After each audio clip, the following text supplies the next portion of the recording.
জনাব তারেক রহমান সাহেবকে আমি ধন্যবাদ দিতে চাই।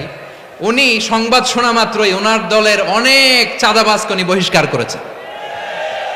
I do appreciate. প্রতিটি দলের এরকম ইনিশিয়েটিভ নেওয়ার দরকার আছে না নাই? যে কোনো দলে এই প্র্যাকটিসটা থাকার দরকার আছে না নাই? চাঁদাবাজদের সাথে আপনারা নিজেদেরকে মুক্ত ঘোষণা করবেন যে এরা আমার দলের কর্মী হতে পারে না। আমরা চাঁদাবাজ মুক্ত বাংলাদেশ চাই, জুলুম মুক্ত বাংলাদেশ চাই, ফ্যাসিজম মুক্ত বাংলাদেশ চাই, গুণ খুন খারাপি মুক্ত বাংলাদেশ চাই। আমরা নতুন ভোরের বাংলাদেশ চাই। ওই বাংলাদেশ পাওয়ার জন্য মুনকার প্রতিরোধে, অন্যায় প্রতিরোধে যদি বাঘের বাচ্চার মতো, আবু সাইদের মতো দুই হাত উঁচু করে বুককে টান টান করে প্রসারিত করে দাঁড়াতে হয়, রাজি আছো মুসলমান? কারা কারা রাজি? আল্লাহকে হাত দেখিয়ে প্রতিজ্ঞা করো।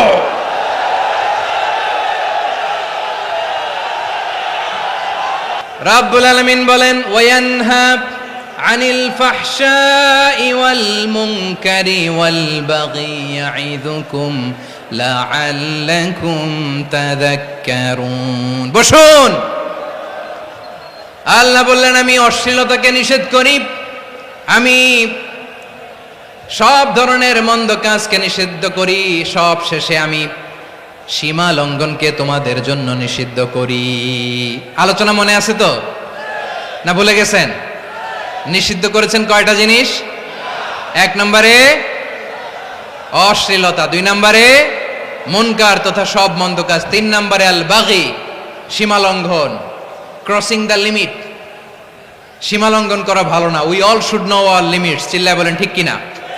একই আয়াতে আল্লাহ বললেন, কুল ইন্নামা حرم ربي الفواحش ما ظهر منها وما بطن والإثم والبغي بغير الحق।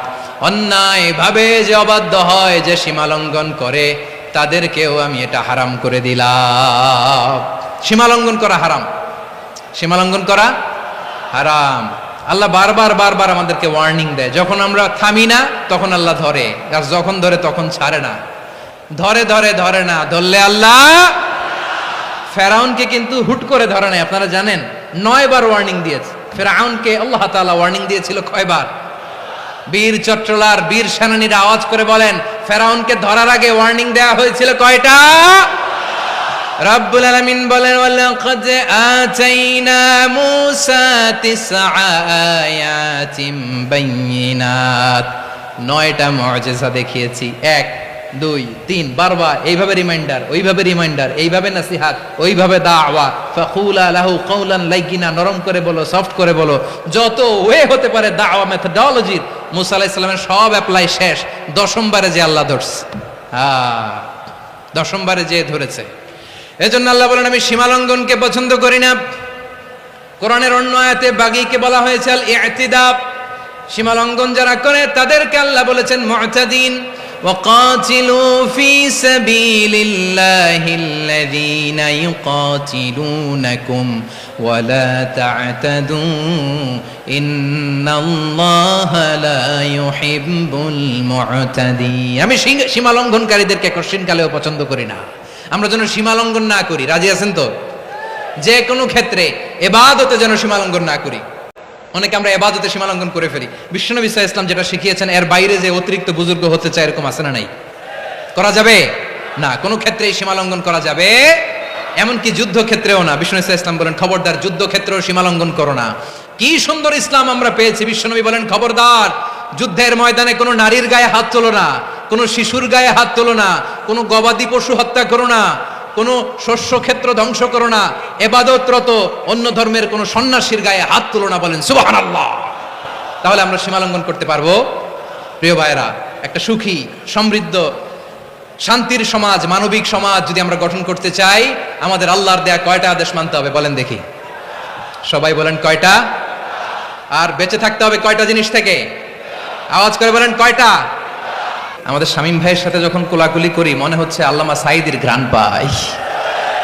কিন্তু অবাক করা বিষয় হচ্ছে, আমরা আজও জানি না আমাদের আল্লামার মৃত্যু কি স্বাভাবিক হয়েছে নাকি এটা পরিকল্পিত মেডিকেল কিলিং ছিল। এই রিপোর্ট গণমানুষের কাছে প্রচার করে জানাতে হবে। এই দাবির সাথে কি সবাই আপনারা একমত? কারা কারা একমত হাত তুলে দেখান। হযরতুল আল্লাম শহীদ মরহুম আল্লামা দেলওয়ার হোসেন সাঈদী রাহিমাহুল্লাহ, ওনার স্মৃতি বিজড়িত আজকের এই ঐতিহাসিক প্যারেড ময়দানের তাফসিরুল কোরআনের প্রোগ্রামে সব আছে, স্টেজ আছে, শ্রোতা আছে, প্যান্ডেল আছে, মিডিয়া কাভারেজ আছে, কিন্তু আমাদের কলিজার টুকটাটা আমাদের মাঝে নাই। আজকের এই প্রোগ্রামে আলোচক হয়ে এই চেয়ারে আমি না বসে ওই শ্রোতাদের কাতারে বসে যদি আমাদের আল্লামার নুরানি চেহারার দিকে তাকিয়ে ওয়াজ শুনতে পারতাম, আমাদের হৃদয়টা ঠান্ডা হয়ে যেত, আমাদের তৃষ্ণার্ত হৃদয় শান্ত হতো। সব আজকে আছে, কি যেন নাই, ঠিক কিনা বলেন? আল্লাহ তাআলা প্রতি 100 বছরে একজন মুজাদ্দিদ পাঠায়, প্রতি 100 বছরে একজন মুজাদ্দিদ, যিনি সমাজকে সংস্কার করেন। আল্লামা দেলওয়ার হোসেন সাঈদী রাহিমাহুল্লাহ ছিলেন তেমন একজন মুজাদ্দিদ। চিৎকার করে বলেন ঠিক কিনা? উনি শিরক বিদআতের আস্তানাকে তছনছ করে দিয়েছেন, তাওহীদের বাণীকে সমুন্নত করেছেন, গণমানুষের কাছে তাফসিরুল কোরআনকে জনপ্রিয় করেছেন। আজীবন আজীবন তিনি ইসলামকে বিজয়ী শক্তি হিসেবে দেখার স্বপ্ন দেখতেন। এত প্রাঞ্জল ভাষা, এত চমৎকার আধুনিক প্রেজেন্টেশন, গণমানুষের কাছে কোরআনের তাফসিরকে এভাবে জনপ্রিয় করে তোলার মতো ব্যক্তিত্ব আল্লামা সাঈদী ছাড়া দ্বিতীয় কেউ এই বাংলার ভূখণ্ডে নাই। এই যে তাফসিরুল কোরআন, এই যে টার্মিনোলজি, এই টার্মটাই উনি আসলে জনপ্রিয় করেছেন। আমরা আগে জানতাম না যে এভাবে তাফসির করা যায়, এভাবে scientific indications of the Holi কোরআনকে মানুষের কাছে পেশ করা যায়, এভাবে এত জীবন ঘনিষ্ঠ করে, এত ইন্টারেক্টিভ করে কোরআনের কথাগুলো মানুষের কাছে উপস্থাপন করা যায়। উনি অন্যায়ের বিরুদ্ধে সবসময় সোচ্চার ছিলেন, প্রতিবাদী কণ্ঠস্বর ছিলেন। ওনার আলোচনা শুনলে দেহের রক্ত টকবক করে ফুটতে থাকতো। আল্লাহু আকবার, আল্লাহু আকবার, আল্লাহু আকবার। He was a strong mouthpiece of Islamic revivalism, Islamic জাগরণের স্ট্রং মাউথপিস ছিলেন আল্লামা সাঈদী রাহিমাহুল্লাহ। অনেক দোয়া পেয়েছেন, আমরা পড়েছি, এমন জীবন তুমি করিবে গঠন, মরণে হাসিবে তুমি, কাঁদিবে ভুবন। গোটা বিশ্বকে তিনি কাঁদিয়েছেন। আল্লামা যখন ইন্তেকাল করলেন, আমি তখন মালয়েশিয়া থেকে যুক্তরাষ্ট্রে একটা কনফারেন্সে যোগ দিতে যাচ্ছি, কাতার এয়ারলাইন্সে। মালয়েশিয়া থেকে দোহাতে নামলাম। দোহায় যখন আমার ট্রানজিট, তখন শুনতে পেলাম যে আল্লামা বিদায় নিয়েছেন। সোশ্যাল মিডিয়ায় শুনে বিশ্বাস করতে পারলাম না। মুহূর্তের মধ্যেই মাসুদ সাঈদী ভাইকে মেসেজ করলাম, উনি কোনো উত্তর দিতে পারলেন না। মাসুদ ভাইয়ের সাথে যখন কোলাকুলি করি, আমাদের শামীম ভাইয়ের সাথে যখন কোলাকুলি করি, মনে হচ্ছে আল্লামা সাঈদীর ঘ্রাণ পাই।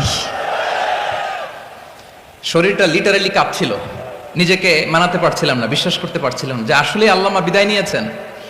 ইন দ্য মিন টাইম আমার সেকেন্ড ফ্লাইট দোহা টু নিউ ইয়র্ক, 12 ঘন্টার ফ্লাইটে উঠলাম, ইন্টারনেট থেকে বিচ্ছিন্ন হলাম। নামার পরে শুনলাম আল্লাহু আকবার, যেখানে ওনাকে কবরস্থ করার কথা ছিল সেখানেও কবর দিতে দেয়া হয় নাই। ছবিগুলো দেখতে লাগলাম, হাসিমাখা মুখ, হাসিমাখা নিথর দেহটা, মরণে হাসিবে তুমি, কাঁদিবে ভুবন। From east to west, from north to south, the entire globe, গোটা বিশ্ব ওনার জন্য কেঁদেছে, গোটা বিশ্ব কেঁদেছে। কাবার গিলাফ ধরে ধরে মানুষ চিৎকার করেছে। এর চেয়ে শ্রেষ্ঠ মৃত্যুকার হতে পারে? আমাদের আল্লামার আর কি পাওয়ার ছিল বলেন? আর কি পাওয়ার ছিল? কুল্লু নাফসিন যায়িকাতুল মাউত, যারাই দুনিয়াতে আসবে তারা ইন্তেকাল করবে, এটা আমরা মেনে নেই, এটা আমরা জানি। কিন্তু অবাক করা বিষয় হচ্ছে আমরা আজও জানি না আমাদের আল্লামার মৃত্যু কি স্বাভাবিক হয়েছে নাকি এটা পরিকল্পিত মেডিকেল কিলিং ছিল।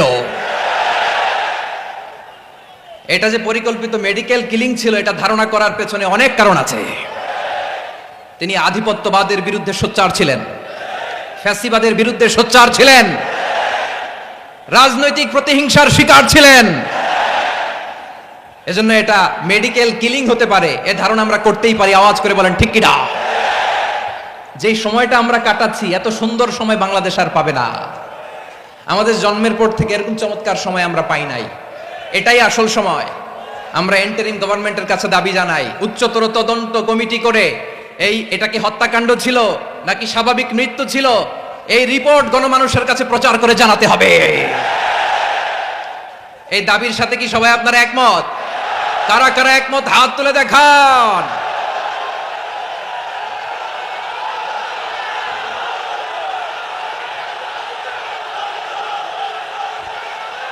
আমার প্রিয় ভাইয়েরা, প্রিয় চট্টলাবাসী, আল্লাহ তাআলা তার এই মুখলেস গোলামকে তার জান্নাতুল ফেরদাউসের মেহমান হিসেবে কবুল করুক, তার জীবনের সকল খেদমাগুলোকে কবুল করুক, জান্নাতুল ফেরদাউসের আলা মাকামে তাকে মেহমান হিসেবে কবুল করুক।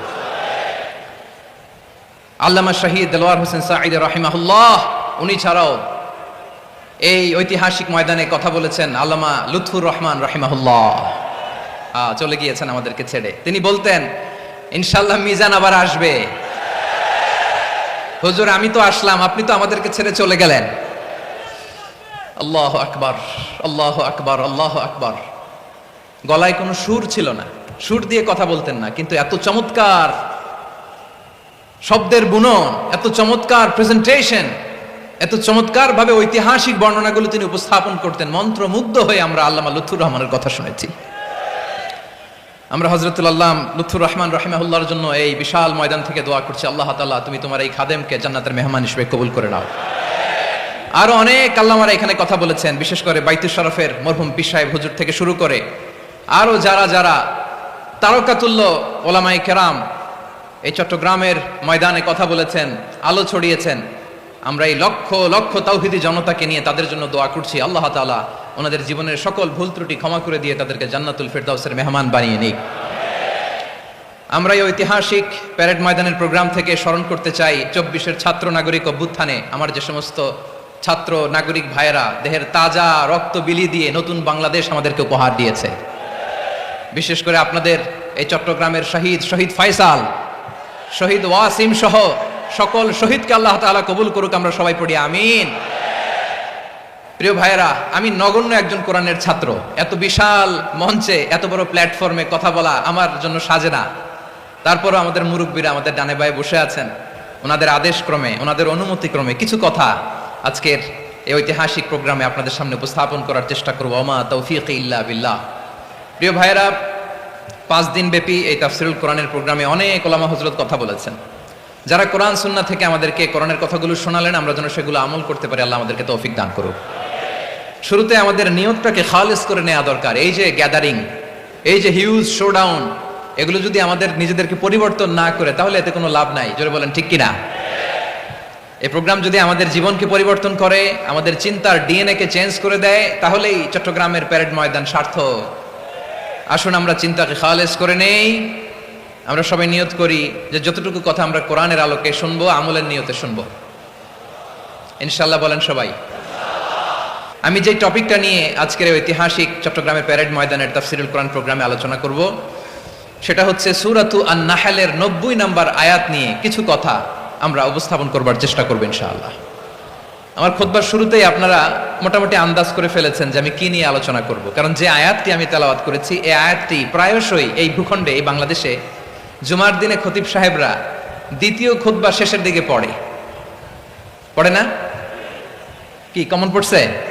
ইন্নাল্লাহা ইয়া'মুরু বিল আদলি ওয়াল ইহসান ওয়া ইতা'i যিল কুরবা ওয়া ইয়ানহা আনিল ফাহশাই ওয়াল মুনকারি ওয়াল বাগি ইয়া'iদুকুম লাআল্লাকুম তাযাক্কারুন। মুখস্থ আছে না সবার?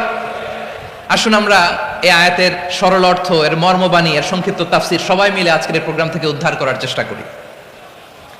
আপনারা মনোযোগী আছেন তো? ইনশাআল্লাহ।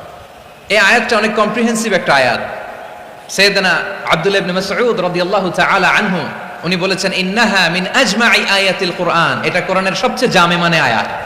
যদিও ছোট্ট আয়াত, অল্প কিছু কথামালা, কিন্তু তিনি বলতেন এটা কোরআনের সবচাইতে জামে মানে সবচেয়ে কম্প্রিহেন্সিভ একটা আয়াত, যেখানে কথা কম, শব্দ কম, কিন্তু এটার দোতনা, এটার আবেদন, এটার মিনিং অনেক বেশি। সুবহানাল্লাহ। এই আয়াতে আল্লাহ তাআলা বেসিক্যালি আমাদেরকে 3টা বিষয়ে আদেশ করেছেন আর 3টা বিষয়ে বারণ করেছেন, মানে নিষেধ করেছেন। আওয়াজ করে বলুন, আদেশ করেছেন কয়টা? প্রিয় চট্টলার ভাইয়েরা, আমার মতো এই যে 3 আঙ্গুল উঁচু করে বলেন, আদেশ করেছেন কয়টা? আবার নিষেধও কয়টা? মানবো তো আমরা ইনশাআল্লাহ? বলেন সবাই। 3 do's and 3 don'ts, do's and don'ts, 3টা আদেশ, 3টা নিষেধ। এই 3টা আদেশ আর 3টা নিষেধের ভেতরে আল্লাহ তাআলা গোটা ইসলামী শরিয়ার মূল নির্যাসকে ঢুকিয়ে দিয়েছেন। সুবহানাল্লাহ। এই ছোট্ট একটা আয়াতে গোটা ইসলামী শরিয়ার the gist, the cream of the creams, গোটা ইসলামী শরিয়ার মূল নির্যাসকে আল্লাহ ঢুকিয়ে দিয়েছেন। 3টা আদেশ আর 3টা নিষেধ। আসুন আমরা সরাসরি কোরআন থেকে শুনি, সবাই পড়ুন। আউযু বিল্লাহি মিনাশ শাইতানির রাজীম। বিসমিল্লাহির রহমানির রহিম। ইন্নাল্লাহা ইয়া'মুরু বিল আদলি ওয়াল ইহসানি ওয়া ইতাই যিল কুরবা وينهى عن الفحشاء والمنكر والبغي يعظكم لعلكم تذكرون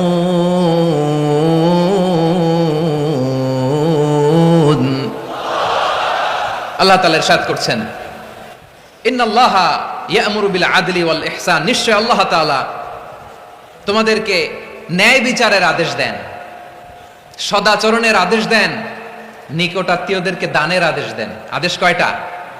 আওয়াজ করে সবাই বলুন তো কয়টা? নিশ্চয় আল্লাহ তাআলা তোমাদেরকে ন্যায় বিচারের আদেশ দেন, সদাচরণের আদেশ দেন, তিনি তোমাদের নিকটাত্মীয়দেরকে দানের আদেশ দেন, আর তিনি তোমাদেরকে অশ্লীলতা থেকে নিষেধ করেন, মন্দ কাজ থেকে নিষেধ করেন, অবাধ্যতা সীমালঙ্ঘন থেকে নিষেধ করেন। তিনি তোমাদেরকে উপদেশ দেন যাতে তোমরা শিক্ষা গ্রহণ করো। সুবহানাল্লাহ। উপদেশ দিচ্ছে স্বয়ং কে? 3টা জিনিসের আদেশ। ইয়া'মুরু বিল আদল, সুবিচার ন্যায় বিচারের আদেশ তিনি দেন। ইহসানের আদেশ দেন, যাতে আমরা ইহসান করি, একে অপরের প্রতি সুবিচার করি, মহানুভবতা দেখাই, অনুগ্রহ দেখাই, আর নিকট আত্মীয়দেরকে যেন আমরা দান করি। এই 3টা আদেশ তিনি দিয়েছেন। আর কোন 3টা জিনিস থেকে তিনি বারণ করেছেন? অশ্লীলতা, ফাহশা, মুনকার, মানে সব মন্দ আর অসৎ কাজ, এগুলো থেকে তিনি আমাদেরকে বারণ করেন। ওয়াল বাগি, অবাধ্যতা, সীমা লঙ্ঘন, এই 3টা কাজ থেকে তিনি আমাদেরকে বারণ করেন। তিনি আমাদেরকে উপদেশ দেন, স্বয়ং আল্লাহ তাআলা আমাদেরকে উপদেশ দেন যাতে করে আমরা শিক্ষা গ্রহণ করি। সুবহানাল্লাহ পড়ে। তাহলে আসুন আমরা ধরে ধরে একটা একটা করে সামনের দিকে আগাই। আল্লাহ তাআলা প্রথমে আমাদেরকে আদেশ দিয়েছেন আদালের। ইন্নাল্লাহা ইয়া'মুরু বিল আদল, আওয়াজ করে বলুন আল আদাল। সবাই পড়ুন আল আদাল। আমরা উর্দু জানি, হিন্দি জানি, অনেকে ইংরেজিও জানি, কিন্তু আরবি শব্দগুলো আমাদের মুখ দিয়ে বেরোতে চায় না। আওয়াজ করে বলুন আল আদাল। মাশাআল্লাহ। ইন্নাল্লাহা ইয়া'মুরু বিল আদল, আল্লাহ তাআলা আমাদেরকে আদলের আদেশ দেন। আদল অনেকে না বুঝলেও আদালত শব্দটা বুঝবেন। আদালত, আদালত, আদালত বুঝেন না? যেখানে বিচার কার্যের ফয়সালা করা হয়, কোর্ট কাচারি আদালত, এটা তো ভেরি কমন। এটা শুনছেন না সবাই? আদালত, যেখানে ন্যায় বিচার হবে, সুশাসন হবে। কিন্তু ভাগ্যের কি নির্মম পরিহাস, ওখান থেকে মিথ্যা সাক্ষী দিয়ে মনমতো রায় দিয়ে দেয়া হয়। এগুলোর পরিবর্তন হওয়ার দরকার আছে না নাই? প্রিয় ভাইয়েরা, আদালত, আল আদল, ইংরেজিতে বলে জাস্টিস, ন্যায় বিচার, সুবিচার, সুশাসন, জাস্টিস, আল আদল, সব জায়গায় এই জাস্টিস থাকা দরকার। Justice should be prevail in the society. The mission of all prophet was to uphold the justice. সব নবীর মিশন ছিল এই জাস্টিসকে, আদালকে, সুশাসন আর সুবিচারকে নিশ্চিত করা। পড়েন সুবহানাল্লাহ। And the core message of every divine scripture was to uphold justice. পৃথিবীর সব আসমানি কিতাবের মূল শিক্ষা ছিল এই জাস্টিসকে সমাজে এনশিওর করা, সুবিচার, সুশাসনকে এনশিওর করা। তাহলে প্রিয় ভাইরা, আমরা বুঝতে পারলাম আল আদল শব্দের মানে হচ্ছে ইনসাফ বা সুবিচার বা ন্যায় বিচার। এটা হচ্ছে একটা general meaning, very general meaning. আপনি যদি ইন ডেপথ বুঝতে চান, আরো ভেতরে যান, তাহলে আদল মানে হচ্ছে সমন্বয়, আদল মানে হচ্ছে ভারসাম্য, ব্যালেন্স। আদল মানে হচ্ছে মধ্যম পন্থা। সুবহানাল্লাহ পড়েন। কারণ সব সময় সমান সমান হইলেই সুবিচার হয় না। কথা কি বুঝতেছেন? ইসলামের দ্য কনসেপ্ট অফ আদল, এটা এমন আদল, এটা সব সময় সমান সমান নয়। যখন সমান সমান দেয়া দরকার, ইসলাম সমান সমান দেয়। যখন ব্যালেন্স করা দরকার, চেক এন্ড ব্যালেন্স, সমন্বয়, ভারসাম্য করা দরকার, তখন ইসলাম ভারসাম্য করে দেয়। এটার নাম আদল। সুবহানাল্লাহ। সহজ করে আপনাদেরকে বুঝাই। যেমন ধরুন, একটা পরিবারের 3 জন সদস্য, স্বামী, স্ত্রী আর সন্তান। তাদের সকালবেলার ব্রেকফাস্টে স্বামীর, সকালের নাস্তায় স্বামীর 3টা রুটি লাগে, স্ত্রীর 2টা লাগে, আর সন্তানের 1টা রুটি লাগে। এখন আমি যদি সমান সমান করে আদল করতে চাই, সবাইকে যদি 3টা করে রুটি দেয় তাহলে স্বামী বেচারার জন্য ঠিক আছে, কি বলেন? কথা কি বুঝতেছেন না কষ্ট হয়ে যাচ্ছে? যদি সমান সমানের নিয়মে আগাই তাহলে 3টা করে যদি রুটি দেয় স্বামীর জন্য ওকে, কিন্তু স্ত্রীর জন্য একটা বেশি হয়ে যায়। আর সন্তানের জন্য কয়টা বেশি হয়? আচ্ছা, এই তো বুঝতেছেন, মাশাআল্লাহ। আচ্ছা, 2টা করে যদি সবাই দেয় সমান সমান নীতিতে, তাহলে স্ত্রীর জন্য, স্ত্রী বেচারির জন্য ঠিক আছে, কিন্তু স্বামীর কয়টা কম পড়ে? আর সন্তানের বেশি হয়ে যায় কয়টা? আচ্ছা, সমান সমান নীতিতে সবাইকে যদি সকালের নাস্তার জন্য 1টা করে রুটি দেয়, সন্তানের জন্য ঠিক আছে, কিন্তু স্ত্রী বেচারির কম পড়ে কয়টা? স্বামীর কম পড়ে কয়টা? 2টা। কথা কি বুঝতেছেন? আর আমি যদি স্বামীকে দেই 3টা, স্ত্রীকে দেই 2টা, আর সন্তানকে দেই 1টা, তাহলে কারো অপচয় হবে না, যার যতটুকু দরকার ঠিক ততটুকুই কাজে লাগবে। চিল্লায় বলেন ঠিক কিনা? এটাই হচ্ছে ইসলামের আদল, যেখানে যার যতটুকু দরকার তাকে সেখানে ঠিক ততটুকু দিয়ে দেওয়ার নামই হচ্ছে আদল। চিল্লায় পড়েন আল্লাহু আকবার। রব্বুল আলামিন বলেন, ইউসিকুমুল্লাহু ফি আওলাদিকুম লিযযাকারি মিসলু হাযযিল উনসায়াইন। আল্লাহ তোমাদেরকে ওসিয়ত করেন, তোমাদেরকে আদেশ দেন, উত্তরাধিকার সম্পদ যখন বন্টন হবে, ছেলেরা যতটুকু পাবে মেয়ে পাবে তার অর্ধেক। সুবহানাল্লাহ বলেন। দেখেন, ছেলে যদ্দূর মেয়ে অর্ধেক, ছেলে ডবল পাবে। আপাত দৃষ্টিতে মনে হয় এখানে অবিচার হয়েছে, কিন্তু আসলেই কি অবিচার হয়েছে? আপনি বিয়ের ক্ষেত্রে যান, ওইখানে আবার ছেলে মোহরানা দেয়, মেয়ে সেখানে মোহরানা পায়, তাহলে চেক এন্ড ব্যালেন্স, ভারসাম্য, ব্যালেন্স, মধ্যম পন্থা এখানে আছে না নাই? এটাই হচ্ছে ইসলামের আদল। আল্লাহ তাআলা এই আদলের আদেশ দিয়েছেন, সুবিচার, ন্যায় বিচার, সুশাসন এবং ভারসাম্যের আদেশ দিয়েছেন। প্রিয় ভাইয়েরা, একটি শান্তিময় সমাজ, একটা সমৃদ্ধ সমাজ, একটা মানবিক সমাজ যদি আমরা পেতে চাই, এই আয়াতের মধ্যে যতগুলো পয়েন্ট আছে সবগুলোর বাস্তবায়ন লাগবে। কথা বুঝতে পেরেছেন? বলেন, আওয়াজ করে বলেন, আমরা একটা শান্তির সমাজ চাই কি চাই না? আমরা একটা সমৃদ্ধ বাংলাদেশ চাই কি চাই না? আমরা একটা মানবিক বাংলাদেশ চাই কি চাই না? এই আয়াতে আল্লাহ তাআলা একটা মানবিক সমাজের রূপরেখা টেনেছেন। তার প্রথম কথা হচ্ছে, ইন্নাল্লাহা ইয়ামুরু বিল আদল। আল্লাহ তাআলা তোমাদেরকে আদলের নির্দেশনা দেয়, সুবিচার, সুশাসনের নির্দেশনা দেয়। যে সমাজে আদল থাকে না, সেই সমাজে জুলুম মানুষের ঘাড়ে চেপে বসে। আদলের বিপরীত হচ্ছে জুলুম। আদলের বিপরীত কি? জুলুম বা জাওর, অত্যাচার, অবিচার, বৈষম্য। এই যে বৈষম্য বিরোধী ছাত্র আন্দোলন কমন পড়ছে? এই যে একজন সমন্বয় একটু দেখা করলো আমার সাথে। জুলুম মানে হচ্ছে বৈষম্য। বৈষম্যের স্থান ইসলামে নাই, অবিচারের স্থান ইসলামে নাই, জুলুমের স্থান ইসলামে নাই। আল্লাহ তাআলা বলেন যে আমি জুলুমকে নিজের জন্য হারাম করেছি এবং তোমাদের জন্য হারাম করেছি। বিশ্বনবী ফরমান, আল্লাহ তাআলা বলেন হাদিসে কুদসিতে, ইয়া ইবাদি ইন্নী হারামতু যুলমা আলা নাফসি ওয়া জাআলতুহু বাইনাকুম মুহাররামান ফালা তাযালামু। আমার গোলামেরা শোনো, নিশ্চয় আমি আল্লাহ তাআলা জুলুমকে আমি আমার উপরে হারাম করেছি, অনুরূপভাবে জুলুম করাকে তোমাদের উপরেও হারাম করেছি। ফলে ফালা তাযালামু, তোমরা একে অপরের সাথে জুলুম করো না। খবরদার, জুলুমের সাথে আমাদের কোনো সম্পর্ক নাই। আল্লাহ তাআলা আদলের আদেশ দিয়েছেন, আদালতের আদেশ দিয়েছেন, সুশাসনের, ন্যায় বিচারের আদেশ দিয়েছেন। ইন্নাল্লাহা ইয়ামুরু বিল আদল, আমাদেরকে আদল প্রতিষ্ঠা করতে হবে। জুলুমের সাথে ইসলামের কোনো সম্পর্ক নাই। আল্লাহ তাআলা জালিমদের জন্য কঠিন শাস্তি প্রস্তুত করে রেখেছেন। যারা এই আদলকে ভুলুণ্ঠিত করে জুলুমের রাস্তায় হাঁটতে চায়, তাদের প্রাপ্য কিয়ামতের ময়দানে বুঝিয়ে দিবে কে? আল্লাহ তাআলা তাদের প্রাপ্যকে বুঝিয়ে দিবেন। এজন্য বিশ্বনবী বলে, খবরদার, তোমরা ইনসাফ করবে, আদল করবে, জুলুম করবে না। আয-যুলমু যুলুমাতুন ইয়াউমাল কিয়ামা, জুলুম কিয়ামতের দিন অন্ধকার হয়ে জালিমের ঘাড়ে চেপে বসবে। আবার বিশ্বনবী বলতেন, ইত্তাকি দাওয়াতাল মাজলুম, খবরদার, তোমরা মজলুমের কান্নাকে ভয় করো। ফাইন্নাহু লাইসা বাইনাহু ওয়া বাইনাল্লাহি হিজাব, কেননা মজলুমের কান্নার মাঝে আর আল্লাহর আরশের মাঝে কোনো পর্দা থাকে না। বিশ্বাস হয়? এই কথা বিশ্বাস হয়? এর জলজন্ত প্রমাণ তো আমরা নিজেরাই দেখলাম। হ্যাঁ, মজলুমের কান্না ফুলে ফেপে মহিরুহ হয়ে, পাহাড়ের মতো হয়ে, বিস্ফোরিত হয়ে জালিমের মসনদকে ছারখাড় করে দিয়েছে। এর প্রমাণ তো আমরা নিজেরাই তো দেখলাম। জালিমের পরিণতি কি হয় আমরা জীবদ্দশাই তো দেখলাম। এমনও কোনো জুলুম নাই যে হয় নাই, ঠিক কিনা বলেন? আহারে জুলুম, আহারে জুলুম। রিসেন্টলি আয়না ঘরের কিছু ছবি প্রকাশিত হয়েছে সোশ্যাল মিডিয়ায়, দেখেছেন আপনারা? হ্যাঁ, ছোট্ট একটা জায়গা স্বাধীন মানুষকে প্রাণীর মতো পাখির মতো খাঁচায় বন্দি করে রেখেছে। কখন দিন কখন রাত কিচ্ছু জানে না, কখন দিন কখন রাত কিছু জানে না, বছরের পর বছর কেটে গিয়েছে। এক্সট্রা জুডিশিয়াল কিলিং এর কোনো হিসাব নাই, বিচার বহির্ভূত হত্যা, এনফোর্স ডিসঅ্যাপিয়ারেন্স, গুম, যেটা সবচাইতে বড় মানবতা বিরোধী অপরাধ। কত মানুষ যে গুম হয়েছে তার কোনো ইয়ত্তা নাই। যেই ফ্যামিলির সদস্য গুম হয়েছে তারা কি ওই লোকটার জন্য মাগফিরাতের দোয়া করবে নাকি সুস্বাস্থ্যের দোয়া করবে তারা নিজেরাও জানতো না, কারণ জানে না ও বেঁচে আছে না মরে গেছে। আহা, বিডিআর নওজওয়ানদের যারা ছাড়া পেল দেখলাম, বিনা অপরাধে, কোনো অন্যায় ছাড়া অপরাধ ছাড়া তাদের জীবন থেকে, তাদের তারুণ্যের, তাদের যৌবনের 15 বছর 16 বছর 17 বছর নাই, 6 মাস বয়সের ছোট বাচ্চাকে রেখে জেলে গেছে।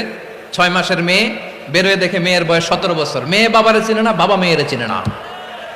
মেয়েকে এখন বিয়ে দিয়ে আরেক ছেলের হাতে তুলে দিবে। মেয়ের শৈশব বাবা দেখে নাই, মেয়ের কৈশোর বাবা দেখে নাই, মেয়ের তারুণ্য দেখে নাই। আরেক যুবককে দেখলাম 14 বছরের 14 দিনের সংসার, 2 সপ্তাহের সংসার শেষে জেলে গেছে। কত যুবকের যে স্ত্রী চলে গিয়েছে ফ্যামিলি ছেড়ে, কারণ জানে না তো কবে আসবে কি হবে, কেউ জানতো না। দাম্পত্য জীবনের মাত্র 14 দিনের স্মৃতি, এই স্মৃতিকে আঁকড়ে ধরে এক বোন 16টা বছর 17টা বছর কাটিয়ে দিয়েছে। আমি নিউজটা দেখে ভাবলাম আমার এই বোনের প্রতিটি দিন কিভাবে কেটেছে, প্রতিটি রাত কিভাবে কেটেছে, প্রতিটি ক্ষণ কিভাবে কেটেছে। বিশ্বনবী বলেছেন, ইত্তাকি দাওয়াতাল মাজলুম ফাইন্না লাইসা বাইনাহু ওয়া বাইনাল্লাহি হিজাব। মাজলুমের কান্নাকে ভয় করো, কারণ মাজলুমের কান্না আর আল্লাহর মাঝে কোনো পর্দা থাকে না। আমরা আর এরকম কোন জুলুম বাংলাদেশে দেখতে চাই না, জোরে বলেন ঠিক কিনা? আর কেউ নতুন করে জালিম হোক আপনারা চান?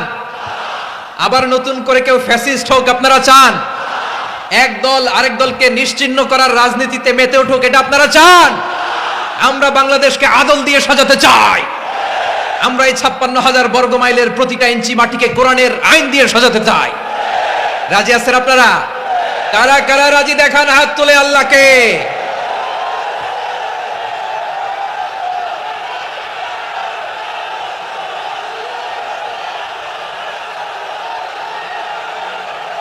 আমার প্রিয় বীর চট্টলার তৌহিদি মুসলমান, আমরা আর নতুন করে কেউ জালিম হোক এটা চাই না, নতুন করে আবার কেউ ফ্যাসিস্ট হোক আমরা চাই না, এক দল আরেক দলকে নিশ্চিহ্ন করার রাজনীতি করুক আমরা চাই না। আমরা সুশাসনের বাংলাদেশ চাই, আমরা মানবিক বাংলাদেশ চাই, আমরা একটা সমৃদ্ধ বাংলাদেশ চাই, আমরা বিশ্বের বুকে সম্মান নিয়ে মাথা উঁচু করে দাঁড়াতে চাই, ঠিক কিনা বলেন? আল্লাহ বললেন, এটা যদি তোমরা চাও, একটা সমৃদ্ধ সমাজ যদি বিনির্মাণ করতে চাও, মানবিক সমাজ যদি বিনির্মাণ করতে চাও, আমি তোমাদেরকে সেজন্য প্রথমে আদালতের নির্দেশ দিলাম। ইন্নাল্লাহা ইয়া'মুরু বিল আদল, নিশ্চয় আল্লাহ তাআলা তোমাদেরকে ন্যায় বিচার সুশাসন এটার আদেশ দেন। সুবহানাল্লাহ।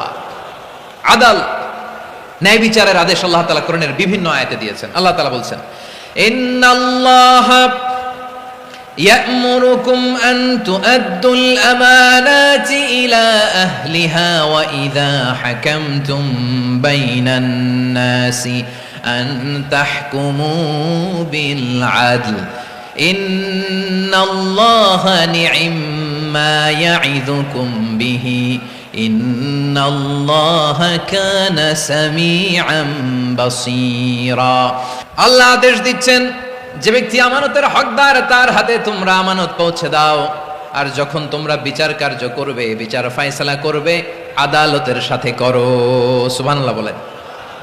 ওয়াইদা হাকামতুম বাইনান নাসি আন তাহকুমু বিল আদল, আদালতের সাথে করবা। আল্লাহ তাআলা বলেন, যারা জাজ হবে, বিচারক হবে, তাদের যদি বাদী বিবাদীর কারোর সাথে শত্রুতা থাকে, কারোর সাথে যদি কোনো ধরনের রেষারেষি থাকে, আল্লাহ বলেন বিচার কার্য করতে যে ওই শত্রুতা রেষারেষির কারণে আদালতের বাইরে যে অবিচার করে বিচার করো না। ওয়ালা ইয়াজরিমান্নাকুম شنآن قوم على ألا تعدلوا اعدلوا هو أقرب للتقوى واتقوا الله إن الله خبير بما تعملون খবরদার কোন জাতির প্রতি, কোন গোষ্ঠীর প্রতি, কোন গোত্রের প্রতি আক্রোশ যেন তোমাদেরকে ন্যায় বিচার থেকে দূরে সরিয়ে না দেয়, বরং আমি আল্লাহর আদেশ হলো ইদিলু, তোমরা আদল করো, ন্যায় বিচার করো, সুবিচার করো, সুশাসন প্রতিষ্ঠা করো, হুয়া আকরাবু লিত্তাকওয়া, এটাই তাকওয়ার সবচেয়ে কাছাকাছি। সুবহানাল্লাহ বলেন। কোরআনের বিভিন্ন আয়াতে আল্লাহ তাআলা স্পেসিফিকলি ধরে ধরে বিচার করার সময় আমরা যেন আদল করি সেটা বলেছেন। কোরআনের কোন কোন জায়গায় আল্লাহ তাআলা এই আল আদল শব্দটা ব্যবহার করেছেন। আবার একই জিনিস ইনসাফ, সুবিচার, সুশাসন, ন্যায় বিচার, ন্যায় পরায়ণতা বুঝাতে আল্লাহ তাআলা কখনো কখনো আল কিসত শব্দটা ব্যবহার করেছেন। আওয়াজ করে সবাই বলুন আল কিসত। প্রিয় ভাইরা সবাই আওয়াজ করে আমার সাথে সাথে বলুন আল কিসত। আল্লাহ তাআলা বলেন ওয়া ইন হাকামতা ফাহকুম বাইনাহুম বিল কিসত ইন্নাল্লাহা ইউহিব্বুল মুকসিতিন। যখন তুমি বিচার করবে, বিশ্বনবীকে উদ্দেশ্য করে অ্যাড্রেস করে বললেন, নবী হে, ইহুদিরা কোনো বিষয়ে মীমাংসার জন্য যদি আপনার দরবারে আসে, যদি বিচার করতে হয়, খবরদার অবিচার করবেন না, ফয়সালা যেটা করবেন কিসতের সাথে করবেন, ন্যায় পরায়ণতার সাথে করবেন, কারণ ইন্নাল্লাহা ইউহিব্বুল মুকসিতিন, নিশ্চয় আল্লাহ রাব্বুল ইজ্জাত ন্যায় পরায়ণশীলদেরকে বড্ড ভালোবাসেন। সুবহানাল্লাহ বলেন। ন্যায়পরায়ণ লোকদেরকে আল্লাহ তাআলা বড্ড ভালোবাসেন। অন্য আয়াতে আল্লাহ তাআলা বলছেন وَنَضَعُ الْمَوَازِينَ الْقِسْطَ لِيَوْمِ الْقِيَامَةِ فَلَا تُظْلَمُ نَفْسٌ شَيْئًا। আমি কিয়ামতের দিন ন্যায়পরায়ণতার মানদণ্ড স্থাপন করব, যেটাকে আমরা মিজানের পাল্লা বলি। আল্লাহ বলেন ন্যায় বিচারের মানদণ্ড কিয়ামতের ময়দানে আমি আল্লাহ স্থাপন করব।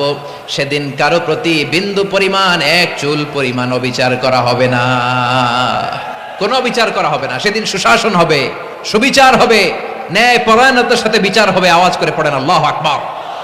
তাহলে প্রিয় ভাইরা, যে তিনটি বিষয়ে আল্লাহ তাআলা আমাদেরকে আদেশ দিয়েছেন, তার প্রথমটা হচ্ছে আদালত, ইনসাফ, সুবিচার, ন্যায় বিচার। এটা আমরা চাই কি চাই না?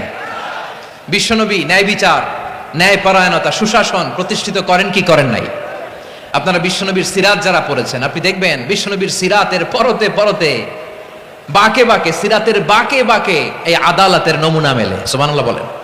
ছোট্ট একটা নমুনা রাসূল সাল্লাল্লাহু আলাইহি ওয়াসাল্লামের আসিরা আল আতরা থেকে ছোট্ট একটা নমুনা আপনাদের খেদমতে এখানে উপস্থাপন করি। বিশ্বনবী সাল্লাল্লাহু আলাইহি ওয়াসাল্লাম মক্কা বিজয় করলেন 8ম হিজরিতে। মক্কা বিজয় শেষের দিনই কয়েক সপ্তাহ মক্কাতে অবস্থান করলেন। ইন দ্য মিন টাইম মক্কার একটা ভেরি প্রেস্টিজিয়াস এন্ড ডিগনিফাইড ফ্যামিলির নারী চুরিতে ধরা পড়ল। কিসে ধরা পড়ল? সবাই বলেন কিসে? আমাদের সমাজে আসেনি এটা? আছে? ছোট না বড়? হ্যাঁ, হিসাব করে শেষ করা যায় না। 3.25 লাখ কোটি টাকা নাই উন্নয়ন প্রকল্পের নামে। উন্নয়ন প্রকল্পের নামে 3.25 লাখ কোটি টাকা নাই। 3.25 লাখ কোটি টাকা লিখতে পারবেন আপনি? একটানা লিখতে পারবেন? বুঝতেছেন কত বড় সংখ্যা? হ্যাঁ, বনু মাখজুমিয়া গোত্রের এক নারী মক্কায় চুরিতে ধরা পড়ল। বলেন তো চুরি করলে বিধান কি? কি কাটতে হবে? চুরির বিধান হলো হাত কেটে দাও। দাও সেটা গোপনে নয়, প্রকাশ্যে জনসম্মুখে হাত কেটে দাও। বনু মাখজুমিয়া গোত্রের নারী যখন চুরিতে ধরা পড়লো, সাহাবারা চিন্তায় পড়ে গেলেন।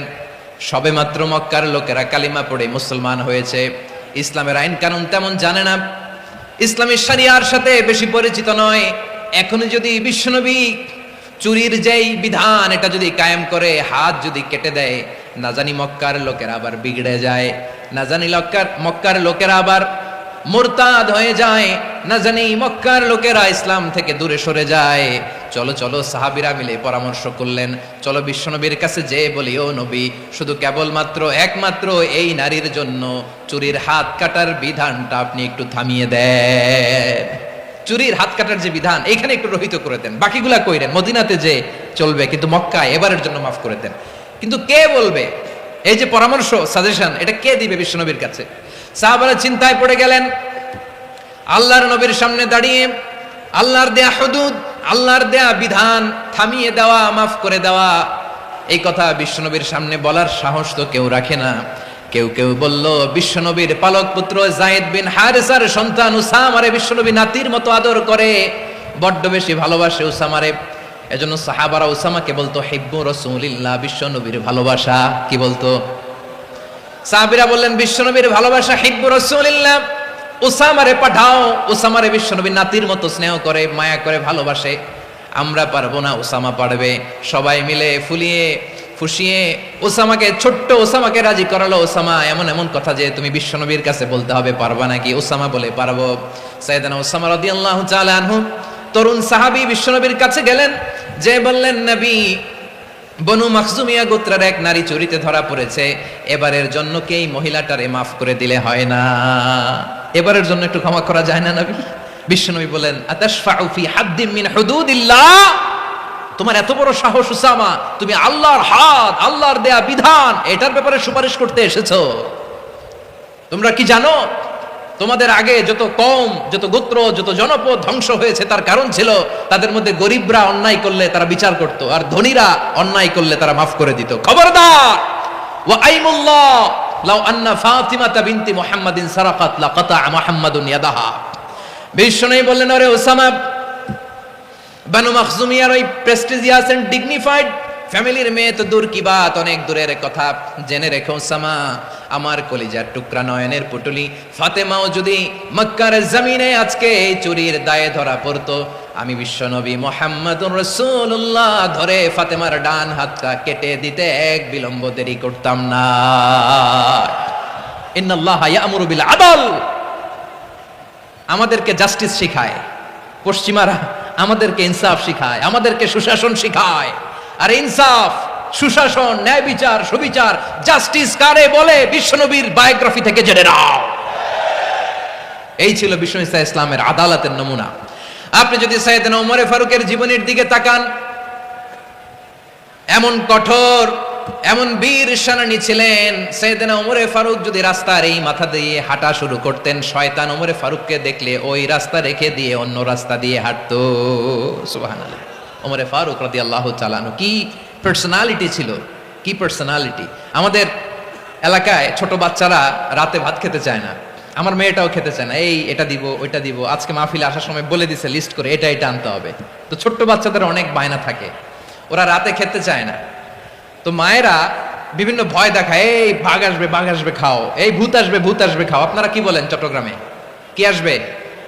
হ্যাঁ, ভূত ভূত ভূত আসবে, বাঘ আসবে, খাও খাও খাও, তাড়াতাড়ি খাও। তো বাচ্চারা এগুলো শুনে ভয়ে খেতে শুরু করে।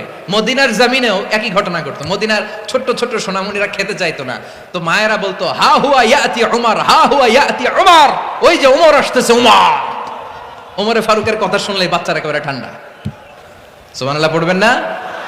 প্রভু তুমি বলেছ রাসূল দেবে না, বলনি দেবে না ওমর, বলনি দেবে না হামজা তারিক, খালিদ বিজয় সমর। প্রভু তুমি বলেছ রাসূল দেবে না, বলনি দেবে না ওমর, বলনি দেবে না হামজা তারিক, খালিদ বিজয় সমর। প্রভু তুমি বলেছ রাসূল দেবে না। আল্লাহু আকবার। ওমর ফারুক রাদিয়াল্লাহু তাআলা আনহু, ওনার কথা শুনলে গায়ের মধ্যে গুজবাম হয়, গায়ের পশমগুলো দাঁড়িয়ে যায়। সুবহানাল্লাহ বলেন। কি পার্সোনালিটি ছিল, কি ব্যক্তিত্ব ছিল! মুনাফিকরা ওমর ফারুককে জমের মতো ভয় পেতেন। শয়তান, খুদ শয়তান এই রাস্তা দিয়ে আসলে শয়তান অন্য রাস্তা দিয়ে হাঁটতো। ওমর ফারুক রাদিয়াল্লাহু তাআলা আনহুর জীবনে যদি দেখেন, তাহলে সেখানে আপনি আদালতের, ইনসাফের, সুশাসনের, জাস্টিসের নমুনা দেখতে পাবেন। কয়টা শুনবেন? সাইয়েদনা ওমর ফারুকের রাদিয়াল্লাহু তাআলা আনহুর সন্তান আব্দুর রহমান মিশরে মদ খেয়ে মদ্যপ অবস্থায় ধরা পড়েছে।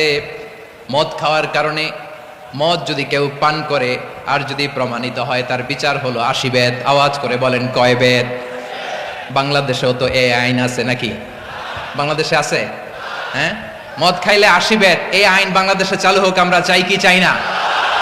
চাই সবাই। এজন্যই তো ইসলাম ভাল লাগে না। ইসলামকে ভাল লাগে না, ইসলামকে আউট করে রাখতে পারলেই তো এরকম বড় বড় বোতল খাওয়া যায়। একেবারে সহজ, পানির মতো সহজ, হিসাব একেবারে সহজ।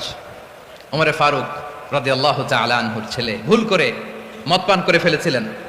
আব্দুর রহমান, ঘটনা ঘটেছে মিশরে। মিশরের গভর্নর তখন আমর ইবনুল আস রাদিয়াল্লাহু তাআলা আনহু। আব্দুর রহমানের ভাই যে গভর্নরকে বলল, গভর্নর যদি একটু দয়া করেন, খলিফার ছেলে আমার ভাই আব্দুর রহমান মদ্যপ অবস্থায় ধরা পড়েছে, জনসম্মুখে যদি আপনি বেত্রাঘাত করেন আমাদের প্রেস্টিজ থাকে না, যদি আশীর্বাদ আপনি মারেন আমার কোনো কথা নাই, কিন্তু ঘরের ভেতরে মারেন। আব্দুর রহমানের ভাইয়ের সুপারিশ শুনে সাইয়েদনা আমর ইবনুল আস রাদিয়াল্লাহু তাআলা আনহু রাজি হয়ে গেলেন। ঘরের ভেতরে লোকচক্ষুর আড়ালে আশীর্বাদ তিনি মানলেন। কিন্তু ঘটনাক্রমে এই কথা লুকিয়ে লুকিয়ে ঘরের ভেতরে আশীর্বাদ মারার কথা সাইয়েদনা ওমর ফারুক মদিনা থেকে জানতে পারলেন। মদিনা থেকে তিনি ফরমান জারি করলেন, এই বিচার যেমনটি আমর ইবনুল আস আদায় করেছে এটা প্রকৃতপক্ষে আদায় হয় নাই। আসো সবাই মদিনায় আসো, আমর ইবনুল আস মদিনায় আসো, আব্দুর রহমানও আসো, সবাই আসো, জনসম্মুখে এই বিচার কার্যকর করতে হবে। সাইয়েদনা ওমর ফারুক মসজিদে নববীর পিলারের মধ্যে নিজের ছেলেকে বাঁধলেন, আবার জনসম্মুখে 80টা বেত তার গায়ের মধ্যে মারলেন। মাজমুয়ে ফাতাওয়া ইবনে তাইমিয়া রাহিমাহুল্লাহ উনি এটা নকল করেছেন। এটা সবচেয়ে বিশুদ্ধ মত, আর অনেক মত আছে। মারা গেছে কবরের উপর, ওগুলো বাদই দিলাম। কেমন খলিফা ছিলেন, কেমন খলিফা! পশ্চিমারা তোমরা জাস্টিস আমাদেরকে শেখাও, ইনসাফ কারে বলে সুশাসন আমাদেরকে তোমরা শিখাও। ওমরে ফারুক রাদিয়াল্লাহু তাআলা আনহু ওই বিচারকে তিনি ধর্তব্য মনে করেন নাই। মদিনাতে এনে আবার জনসম্মুখে আবার 80 বেত মেরেছেন। মিশরে ওমরে ফারুক রাদিয়াল্লাহু তাআলা আনহু আমর ইবনুল আসকে গভর্নর করে পাঠালেন। সেখানে আমর ইবনুল আসের ছেলে একটা প্রতিযোগিতায় রানার আপ হয়েছে। এক মিশরি সেখানে চ্যাম্পিয়ন হয়েছে। রানার আপ বুঝতে পেরেছেন তো? রানার আপ সেকেন্ড হয়েছে, এক মিশরি হয়েছে চ্যাম্পিয়ন প্রথম। কিন্তু গভর্নরের ছেলে ও জিততে পারে নাই। ও রাগে ওই মিশরির গায়ের মধ্যে কয়েকটা লাঠি দিয়ে বাড়ি মেরেছে। মিশরি যে মদিনাতে ওমরে ফারুকের কাছে বিচার দিলেন, আপনার গভর্নরের ছেলে অন্যায়ভাবে আমার গায়ে হাত তুলেছে। সাইয়েদনা ওমরে ফারুক আবার ফরমান জারি করলেন, আসো মদিনাতে আসো। মিশরীকে ডাকলেন। ওই মিশরের গভর্নর আমর ইবনুল আস রাদিয়াল্লাহু তাআলা আনহুকে ডাকলেন, তার ছেলেকেও ডাকলেন। সবাই বসে রইল। আমর ইবনুল আস রাদিয়াল্লাহু তাআলা আনহু মাথা নিচু করে বসে আছেন, লজ্জায় কাচুমাচু। হায় হায়, আজকে আমার ছেলের কারণে আমিরুল মুমিনিন খলিফাতুল মুসলিমিন ওমরে ফারুকের কাছে আমি জনসম্মুখে লজ্জিত হচ্ছি। সাইয়েদনা ওমরে ফারুক বললেন, এই নাও লাঠি। গভর্নরের ছেলে তোমার মাথার মধ্যে যতগুলো বাড়ি মেরেছে, আজকে জনসম্মুখে তুমি অতগুলা বাড়ি মারো।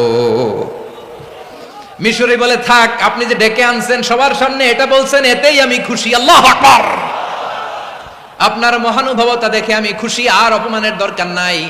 ওমরে ফারুক বলে, না, খবরদার, এই কথা মিশরি তুমি বলো না, মারো, যতগুলা বাড়ি মেরেছে মারো। বাধ্য হয়ে মিশরি আমর ইবনুল আসের সামনে ওনার কলিজার টুকরা সন্তানের মাথার মধ্যে বাড়ি মারতে আরম্ভ করলেন। ঠিক যতগুলা বাড়ি গভর্নরের ছেলে আমর ইবনুল আসের ছেলে মিশরির গায়ে মেরেছিল, মাথায় মেরেছিল, মিশরি গুনে গুনে ততটা মারলেন।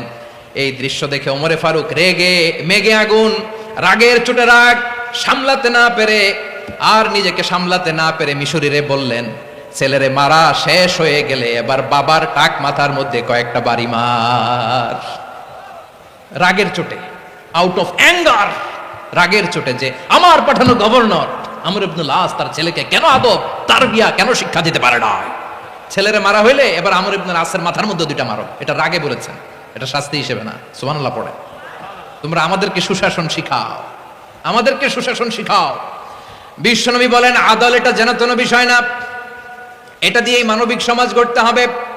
আল্লাহ তাআলা কিয়ামতের কঠিন ময়দানে, যেদিন স্বামী স্ত্রীকে চিনবে না, স্ত্রী স্বামীকে দেখে পালিয়ে যাবে, বন্ধু বন্ধুরে চিনবে না, পীর সাহেব মুরিদরে চিনবে না, মুরিদ পীর সাহেবরে চিনবে না, দলের কর্মী তার নেতারে চিনবে না, নেতা তার কর্মীরে চিনবে না, বন্ধু বন্ধুরে দেখে পালাবে। এই কঠিন মুহূর্তে সূর্যটা মাথার কাছে চলে আসবে, জমিনটা তামার জমিন হবে। আজকের জমিনের মতো নয়। মানুষ ঘর্মাক্ত, ক্লান্ত, শ্রান্ত মাথার মগজগুলো কানের ছিদ্র আর নাকের ছিদ্র দিয়ে বেয়ে বেয়ে পড়বে। বিশ্বনবী ফরমান, কিয়ামতের ওই কঠিন ময়দানে 7 শ্রেণীর ব্যক্তিকে রব্বুল আলামিন তার আরশের নিচে ছায়া দিবেন। তার মধ্যে প্রথম শ্রেণীর ব্যক্তি হলো ইমামুন আদিল। ইমামুন আদিল, ন্যায়পরায়ণ শাসক, যে ইনসাফের সাথে বিচার করে, যে জাস্টিস সমাজে সার্ভ করে, যে সুশাসন নিশ্চিত করে, ওই ইমামুন আদিল। আদিল শব্দটা বুঝছেন না? ইন্নাল্লাহা ইয়া'মুরু বিল আদল, পাইছেন? আদিল। 7 শ্রেণীর ব্যক্তিকে আল্লাহ তাআলা সুশীতল আরশের নিচে ছায়া দিবেন, যেদিন তার দেয়া ছায়া ছাড়া কোনো ছায়া থাকবে না। এর প্রথম হচ্ছে ইমামুন আদিল, ন্যায়পরায়ণ শাসক। চিল্লায় বলেন সুবহানাল্লাহ। আবার বিশ্বনবী বললেন, ইন্নাল মুকসিতিনা ইনদাল্লাহি আলা মানাবিরা মিন নূর আন ইয়ামিনির রহমান। কিয়ামতের দিন যারা ন্যায়পরায়ণ হিসেবে আল্লাহর সামনে দাঁড়াবে, কিয়ামতের দিন রব্বুল আলামিন তার আরশের ডান দিকে ওই ন্যায়পরায়ণ লোকদের জন্য আরশের ডান দিকে একটা নূরের মিম্বারে তাদেরকে বসার সুযোগ করে দিবে। আল্লাহর আরশের ডান দিকে ন্যায়পরায়ণ লোকদের জন্য আল্লাহ তাআলা নূরের মিম্বার বানাবে। 4টে কেন কথা মনে করেছেন? আল আদাল, জাস্টিস। ইন্নাল্লাহা ইয়া'মুরু বিল আদল। আল্লাহ তাআলা এই আদালতের নির্দেশনা দেয়, সুবিচার, সুশাসন। প্রিয় ভাইয়েরা, এটা আমরা বাংলাদেশে চাই কি চাই না? এই যে অরাজকতা, এই যে অন্যায়, এই যে জুলুম, এই যে ইনকনসিস্টেন্সি, সমাজের অসঙ্গতি, এর প্রধান কারণ জাস্টিস নাই, সুবিচার নাই, সুশাসন নাই। শেষবারের মতো আওয়াজ করে বলেন তো, আমরা বাংলাদেশে আদল চাই কি চাই না? তাহলে প্রথম নির্দেশনা শেষ। আল্লাহ তাআলা তোমাদেরকে আদলের আদেশ দেন। এরপর আল্লাহ বললেন, আমি তোমাদেরকে ইহসানের আদেশ দেই। ইন্নাল্লাহা ইয়া'মুরু বিল আদলি ওয়াল ইহসান। আমি তোমাদেরকে যেমনি আদলের নির্দেশনা দেই, তেমনি ভাবে তোমাদেরকে ইহসানের নির্দেশনা দেই। ইহসান, আওয়াজ করে সবাই বলেন তো ইহসান। সবাই বলেননি, সবাই বললে এতটুকু আওয়াজ হবে আমি বিশ্বাস করি না। আওয়াজ করে বলুন আল ইহসান। ইহসান মানে কারো প্রতি সফট হার্টেড হওয়া, মহানুভব হওয়া, অনুগ্রহ পরায়ণ হওয়া, অনুগ্রহশীল হওয়া, একে অপরের প্রতি দয়াদ্র হওয়া। একে অপরের প্রতি দয়াদ্র, অনুগ্রহশীল হওয়া ছাড়া মানবিক সমাজ কশিনকালেও গঠন করা সম্ভব না। প্রিয় ভাইয়েরা, সুন্দর আচরণ দিয়ে, ইহসান দিয়ে যা জয় করা যায়, নরম আচরণ দিয়ে যেটা অর্জন করা যায়, কঠোরতা দিয়ে সেটা পারা যায় না। বিষ্ণু ঈসা ইসলাম ইহসান দিয়ে, কোমল আচরণ দিয়ে, তার অনুগ্রহ দিয়ে তিনি অনেক কাফিরের হৃদয়কে জয় করে ফেলেছেন। সাইয়েদনা সুমামা ইবনে উসাল রাদিয়াল্লাহু তাআলা আনহুর কথা মনে পড়ে যায়। তিনি ছিলেন ইয়ামামার বাদশা। মদিনাতে বিশ্বনবীকে হত্যা করার নিয়তে এসেছিলেন। গোপনে গোপনে বিশ্বনবীকে হত্যা করে আবার ইয়ামামাতে তিনি ফিরে যাবেন। কিন্তু কি অবাক করা কাণ্ড, হত্যা করতে পারে নাই, সাহাবাদের হাতে তিনি ধরা পড়ে গেলেন। সাইয়েদনা সুমামা ইবনে উসাল রাদিয়াল্লাহু তাআলা আনহু হত্যার নিয়তে আসলেন, কিন্তু হত্যা করতে পারলেন না। সাহাবারা ওনাকে ধরে ফেললেন, ধরে মসজিদে নববীর পিলারের মধ্যে বেঁধে রাখলেন। সুমামা ইবনে উসাল, সিরাত থেকে শুনে, সিরাত থেকে শোনাচ্ছি, রাদিয়াল্লাহু তাআলা আনহু ইয়ামামার অধিপতি ছিলেন। ইয়ামামা বিশ্বনবীকে হত্যার জন্য আসছেন, ধরা পড়ে গেছেন, এখন মসজিদে নববীতে বেঁধে রাখছে, তার মানে বন্দী। তো এখন স্ট্যাটাস কি? বন্দী, ক্যাপটিভ। বিষ্ণু ঈসা ইসলাম সাহাবাদেরকে বললেন, তার খোঁজ খবর নিও, সুমামা ইবনে উসালের খোঁজ খবর নিও। সাহাবার বলেন, ইয়া রাসূলুল্লাহ, আপনাকে হত্যা করতে এসেছে, তার তো কঠিন ক্যাপিটাল পানিশমেন্ট হওয়া দরকার, কঠিন শাস্তি হওয়া দরকার। বিশ্বনবী বললেন, না, আমি যেটা জানি তোমরা সেটা জানো না, তোমরা সুমামার সাথে ভালো আচরণ করো। বিশ্বনবী সুমামার কাছে গেলেন। প্রথম দিন যে তিনি কালেমার দাওয়াত দিলেন, ঈমানের দাওয়াত দিলেন, ইসলামের দাওয়াত দিলেন, রিসালাতের দাওয়াত দিলেন, আখিরাতের দাওয়াত দিলেন। পরের দিন যে বিশ্বনবী সালাতের দাওয়াত দিলেন, যাকাতের দাওয়াত দিলেন, ইসলাম কি, কিভাবে, কেমন করে পালন করতে হয় চমৎকার আর্টিকুলেট করতে শুরু করলেন। তন্ময় হয়ে সুমামা ইবনে উসাল রাদিয়াল্লাহু তাআলা আনহু বিশ্বনবীর কথাগুলো শুনতে আরম্ভ করলো। একদিন নয়, 2 দিন নয়, টানা 3 দিন বিশ্বনবী সুমামার কাছে ইসলামকে প্রেজেন্ট করেছেন, উপস্থাপন করেছেন। আওয়াজ করে বলেন, কয় দিন? 3 দিন। 3 দিন মসজিদে নববীতে বাঁধা। আর সাহাবীদেরকে বললেন, তার খোঁজ খবর নিও, তোমরা যে রুটি বানাও এর মধ্যে সবচেয়ে ভালো আটার রুটিটা তারে দিও, সবচেয়ে রিফাইন্ড খেজুর, যেটা পিওর খেজুর, এটা তারে দিও। আর বিশ্বনবী নিজের উট থেকে দুধ দহন করে ওনার বাড়ির এক কর্মচারীকে বলেছেন, দুধ দহন করে সুমামার জন্য নিয়ে যেও। সুবহানাল্লাহ পড়বেন না? সবাই তো অবাক, ইয়ামামা থেকে আসছে নবীকে হত্যা করতে, বিশ্বনবী দেখে তারে জামাই আদর করে। তাকে মজার মজার খাবার দিও, দুধ দিও, আদর আপ্যায়ন করো। একদিন নয়, 2 দিন নয়, টানা 3 দিন বিশ্বনবী এভাবে সুমামার কাছে যে ইসলামকে প্রেজেন্ট করতে আরম্ভ করলেন, ইসলামকে উপস্থাপন করতে শুরু করলেন, আর তাকে চমৎকার এন্টারটেইনমেন্ট আপ্যায়ন দিতে আরম্ভ করলেন। টানা 3 দিন যখন ইসলামের দ্য বিউটিজ অফ ইসলাম, ইসলামের সুমহান বাণী সুন্দর উপস্থাপন শেষ, তাকে আপ্যায়ন শেষ, বিশ্বনবী বললেন সাহাবাদেরকে, যাও এবার সুমামার হাতের পায়ের রশি দুটো খুলে দাও।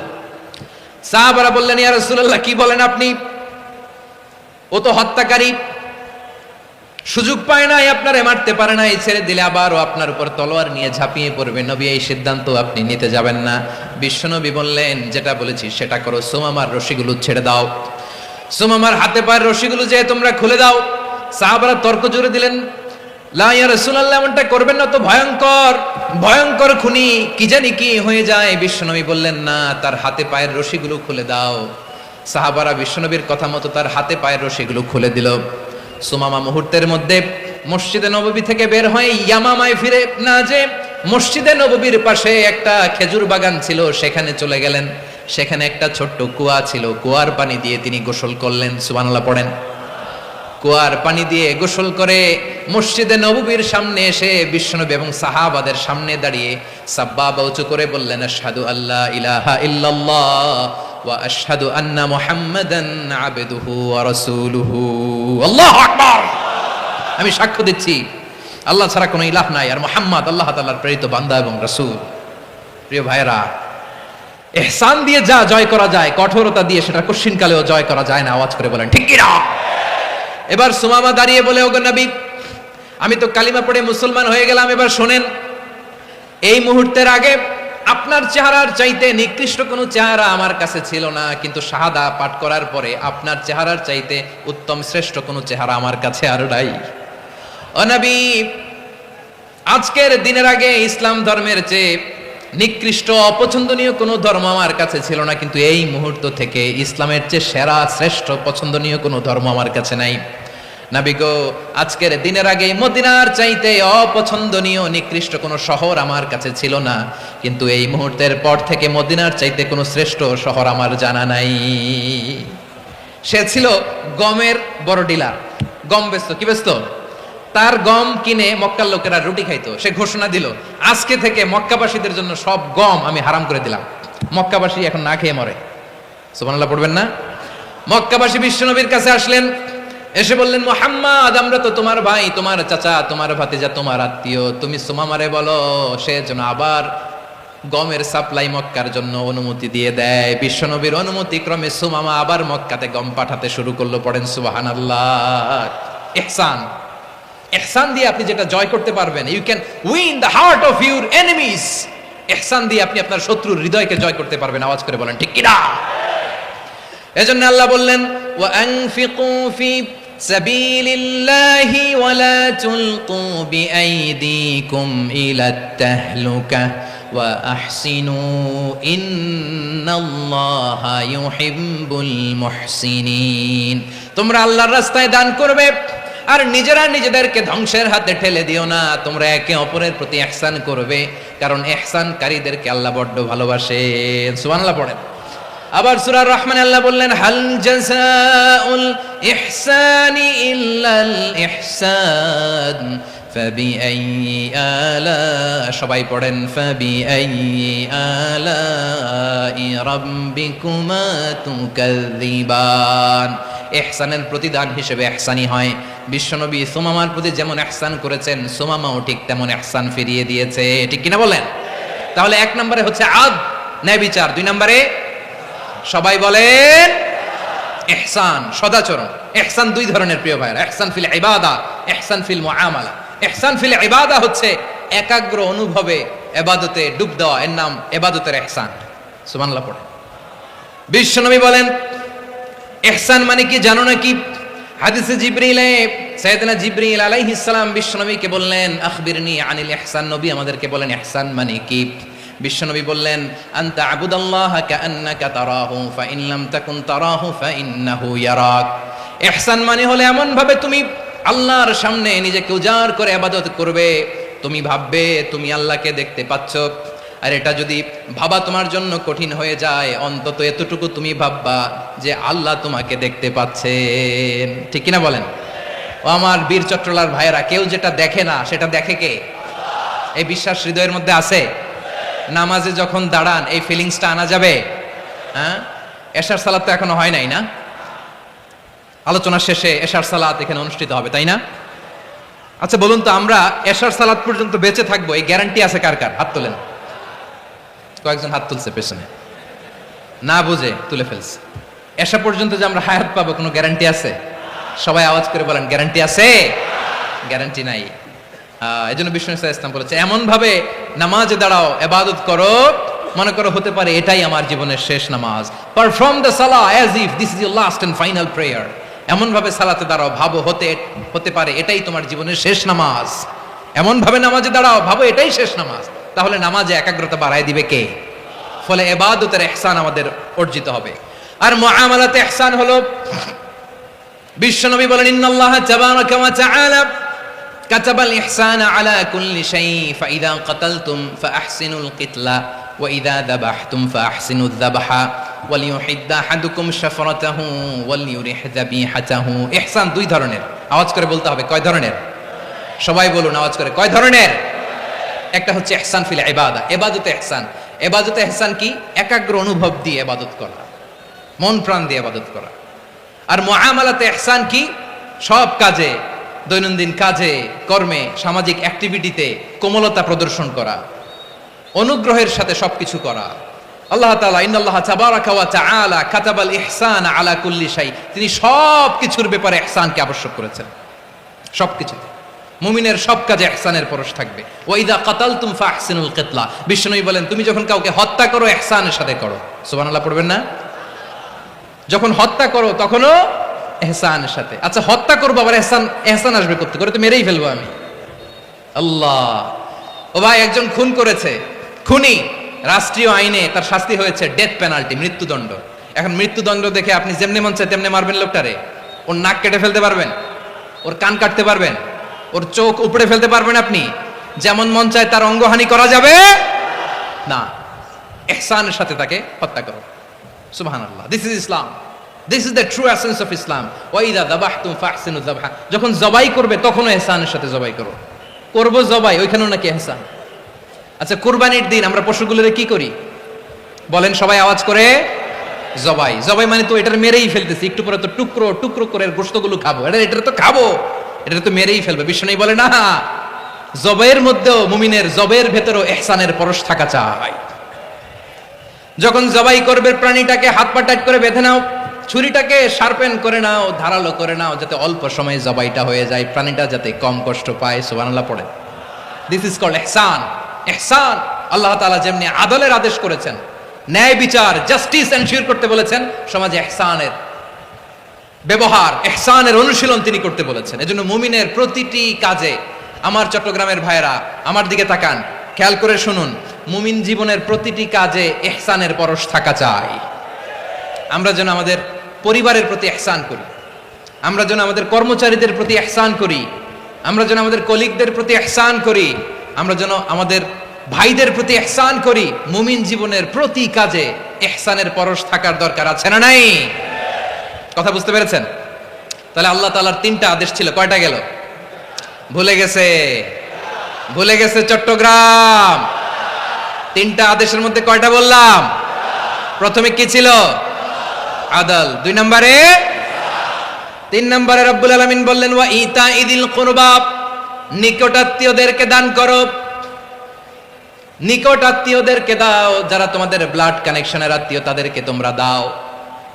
এখানে জেনারেলি বললেন দাও, কি দিব সেটা তিনি এখানে বলেন নাই, সেটা তিনি সূরাতুল ইসরার মধ্যে বলেছেন। আল্লাহ বলেন, ওয়া আতিদাল কুরবা হাক্কা, নিকট আত্মীয়দেরকে তাদের অধিকার, তাদের প্রাপ্য তোমরা বুঝিয়ে দাও। দেখেন, একটা শান্তির সমাজ, একটা সমৃদ্ধ সমাজ, একটা মানবিক সমাজ গঠনের জন্য আল্লাহ তাআলা বেশি না, মাত্র 3টা অর্ডার, 3টা ভার্ডিক্ট তিনি জারি করেছেন। 1 নাম্বার সুশাসন, ন্যায় বিচার। 2 নাম্বার ইহসান। 3 নাম্বার নিকটাত্মীয়, যারা কাছে, তোমার ভেরি ক্লোজ রিলেশনশিপে আছে, তাদেরকে দাও। দাও, দিলে বাড়িয়ে দেয় কে? অনেকে দিতে চায় না, কৃপণতা করে। দিলে বাড়ায় দেয় কে? ও মিয়া, মদিনার মধ্যে সবচাইতে গরিব সাহাবী ছিল বেলাল রাদিয়াল্লাহু তাআলা আনহু। ওনার এন্টায়ার অ্যাসেট, সম্পদের পরিমাণ কতদূর জানেন? একটা লুঙ্গি। বেলাল রাদিয়াল্লাহু তাআলা আনহু, ওনার টোটাল ওয়েলথের এস্টিমেশন হচ্ছে মাত্র একটা লুঙ্গি। একটা লুঙ্গি, টোটাল ওয়েলথ এস্টিমেশন, টোটাল সম্পদের পরিমাণ বেলাল রাদিয়াল্লাহু তাআলা আনহুর কি ছিল? কথা বোঝে নাই বোধহয়। কি ছিল?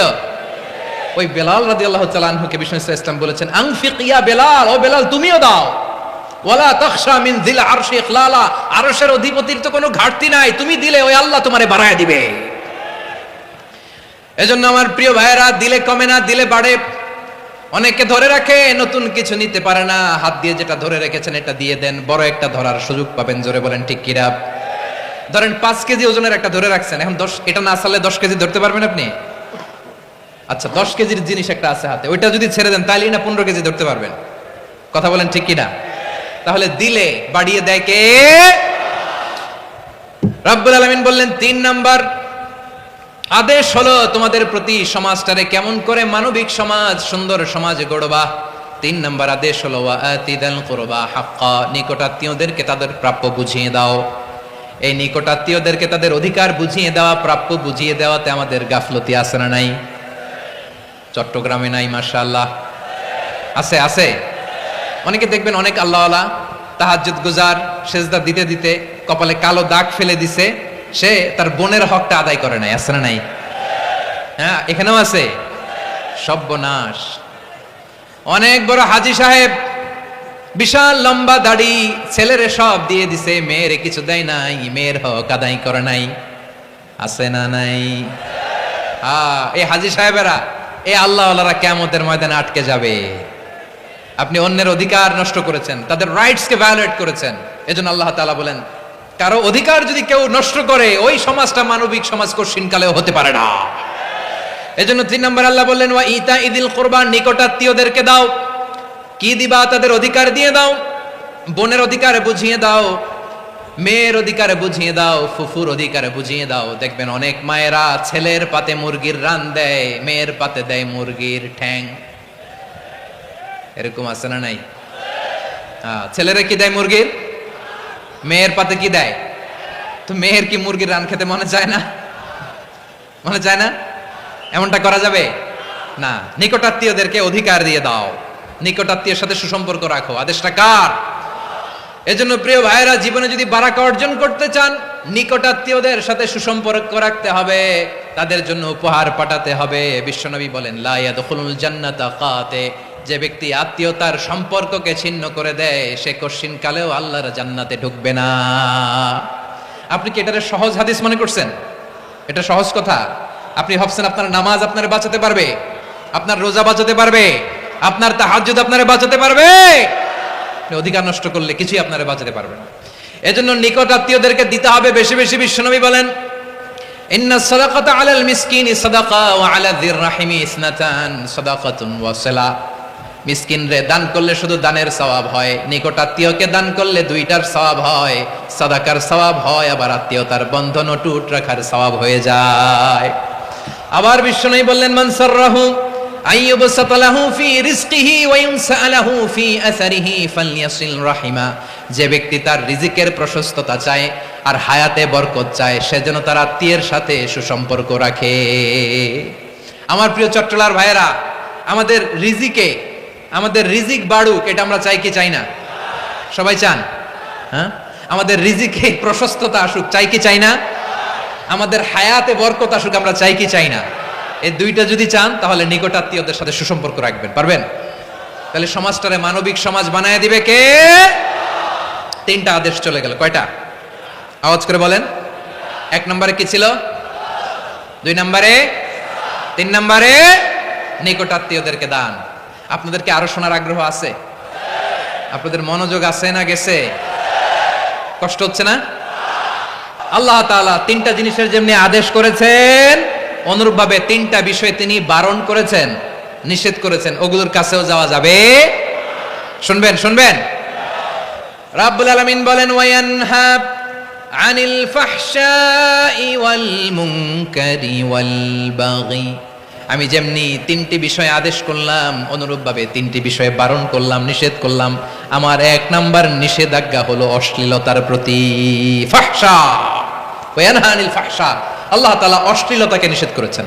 কোন জিনিসকে? সবাই বলুন, কোন জিনিসকে?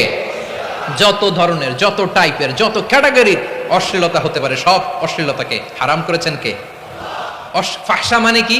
কথায়, কাজে, আচরণে, কমেন্ট, ফেসবুকের কমেন্টসে যত ধরনের নোংরামো আছে, যত ধরনের অশ্লীলতা আছে, এটাকে আরবিতে বলে ফাহশা। এটাকে কি বলে? রাব্বুল আলামিন বলেন, কুল ইন্নামা হাররামা রাব্বিয়াল ফাওয়াহিশা মা যাহারা মিনহা ওয়া মা বাতান। ও নবী, আপনি বলে দেন, আমার রব প্রকাশ্য, অপ্রকাশ্য, স্পষ্ট কিংবা অস্পষ্ট, দৃশ্যমান কিংবা অদৃশ্যমান সব অশ্লীলতাকে হারাম করেছেন। সব ধরনের অশ্লীলতা হারাম, সব ধরনের। আল্লাহ তাআলা আমাদেরকে অশ্লীলতা থেকে বাঁচান, অশ্লীলতা থেকে তিনি আমাদেরকে হেফাজত করুক, পড়েন আমিন। এবার বলেন, আমাদের সমাজে অশ্লীলতা আছে না নাই? চট্টগ্রামে নাই? আমি কই নাই, ওনারা বলে আছে। দেখছেন, আমি সামহাও বাঁচায় দেওয়ার ট্রাই করতেছি, ওনারা বলে আছে। অশ্লীলতা নানা ভাবে, নানা নামে, নানা মোড়কে আমাদের সমাজে আছে না নাই? সংস্কৃতির নামে, ফ্যাশনের নামে, বিনোদনের নামে, উপন্যাসের নামে, কনসার্টের নামে অশ্লীলতা আছে না নাই? আপনি দেখেছেন কনসার্টগুলোর অবস্থা? এই যে আতিফ আসলাম যে আসছে আমাদের দেশে, তারপর কে কে আসছে, আমাদের তরুণ তরুণীরা, আমাদের যুবক যুবতীরা, আমাদের জেনজিরা, কি অবস্থা ওইখানে? হ্যাঁ, কি অবস্থা? কে বাঁচাবে ওদের? কে রক্ষা করবে ওদের ইমানের, ওদের চরিত্রের হেফাজতের গ্যারান্টি কে দিবে? কনসার্টের নামে অশ্লীলতা আছে না নাই? ছেলে মেয়ে একে অপরকে জড়ায় ধরতেছে, একে অপরকে চুমু খাচ্ছে, প্রকাশ্যে, দিবালোকে, গণমানুষের সামনে। আল্লাহ তাআলা এই অশ্লীলতা থেকে আমাদেরকে বেঁচে থাকতে বলেছেন, বেঁচে থাকতে বলেছেন। রূপালী জগতের নামে অশ্লীলতা আছে না নাই? এই টার্মটা আপনারা জানেন না? রূপালী জগৎ কি জগৎ? আসলে কি রূপালী জগৎ না অন্ধকার জগৎ? আমার বোনেরা, আপনাদেরকে যে কি বলে তারা বুঝায়, রূপালী জগৎ শুনেই আপনি ভরকে যাবেন না। রূপালী জগতে যে নারী যত বেশি উলঙ্গ, সে নাকি তত বেশি সাহসী। জানেন, বলে এটা একটা সাহসী নারী, খুব সাহসী পদক্ষেপ তার। যত বেশি শরীর থেকে কাপড় নামাতে পারবে, যত বেশি বস্ত্রহীন হয়ে নিজেকে প্রেজেন্ট করতে পারবে, সে নাকি তত বেশি সাহসী। আমার চট্টলার ভাইয়েরা, শয়তানের প্রথমে এজেন্ডা ছিল বনি আদমকে বস্ত্রহীন করা। সে আদম এবং হাওয়া আলাইহিস সালামকে নিষিদ্ধ গাছের ফল খাইয়ে তাদেরকে বস্ত্রহীন করেছে। এই জামিনেও সে আমাদেরকে বস্ত্রহীন করতে চাইবে। এই রূপালী জগতের নামে তারা এটা করে। আমার প্রিয় বোনেরা, আপনি জানেন না আপনার দাম কত। ওরা আপনাদেরকে বিজ্ঞাপনের সস্তা পণ্য বানাতে চায়। ওরা আপনাদেরকে ওদের ভোগের লিপসার টুলস বানাতে চায়। ওরা আপনাদেরকে দিয়ে ওদের খায়েশ পূরণ করতে চায়। এটা আপনাদের জন্য মোটেও ডিগনিটি নয়, এটা আপনাদের জন্য সম্মান নয়। আপনার সম্মান শালীনতায়, আপনার সম্মান হেজাবে, আপনার সম্মান ভদ্রতায়, আপনার সম্মান আপনার ডিসেন্ট পোশাকে। পোশাক বলে দেয় এই নারীটা ভদ্র না অভদ্র। পোশাক বলে দেয় এই মেয়েটা কোন ঘরের মেয়ে। আওয়াজ করে বলেন ঠিক কিনা? আপনি জানেন না, আপনারা সস্তা পণ্য বানায়, ভোগের পণ্য, বিলবোর্ডে আপনাকে উলঙ্গ করে উপস্থাপন করে। এই অশ্লীলতার সাথে ইসলামের কোনো সম্পর্ক। এজন্য আল্লাহ বলেন, আমি অশ্লীলতাকে হারাম করেছি। অশ্লীলতাকে হারাম করার প্রথম কারণ হলো এর মাধ্যমে মানবতাকে অপমানিত করা হয়। কারণ মানুষের সম্মান মানুষের পোশাকে। মানুষ যখন পোশাকহীন হয়ে যায়, বস্ত্রহীন হয়ে যায়, তার সম্মান কমে যায়, ঠিক কিনা? অশ্লীলতাকে হারাম করার প্রথম কারণ হচ্ছে মানুষ মানুষকে অপমান করে। একটা নারী, সে তো সম্মানিত, নারী যে কত সম্মানিত নারীরা এটা বুঝেই নাই। বিশ্বনবী বলেন, আর দুনিয়া কুল্লুহা মাতা ওয়া খায়রু মাতা'আদ দুনিয়া আল মারআতুস সালিহা। আমার বোনেরা, 5টা প্যান্ডেলে আপনারা এলইডিতে আমার আলোচনা শুনছেন, আমি জানি। আপনাদের এই গর্ভ যে কত দামি আপনি জানেন না। আপনার পেট থেকেই আসবে আগামী দিনের সালাহুদ্দিন আল আইয়ুবী। আপনার পেট থেকেই আসবে অনাগত দিনের ইমাম মাহদী আল মুনতাজার। আপনার পেট থেকেই আসবে অনাগত দিনের ফয়সাল, ওয়াসিম, মুগ্ধ, আবু সাইদের মতো বীর যোদ্ধা।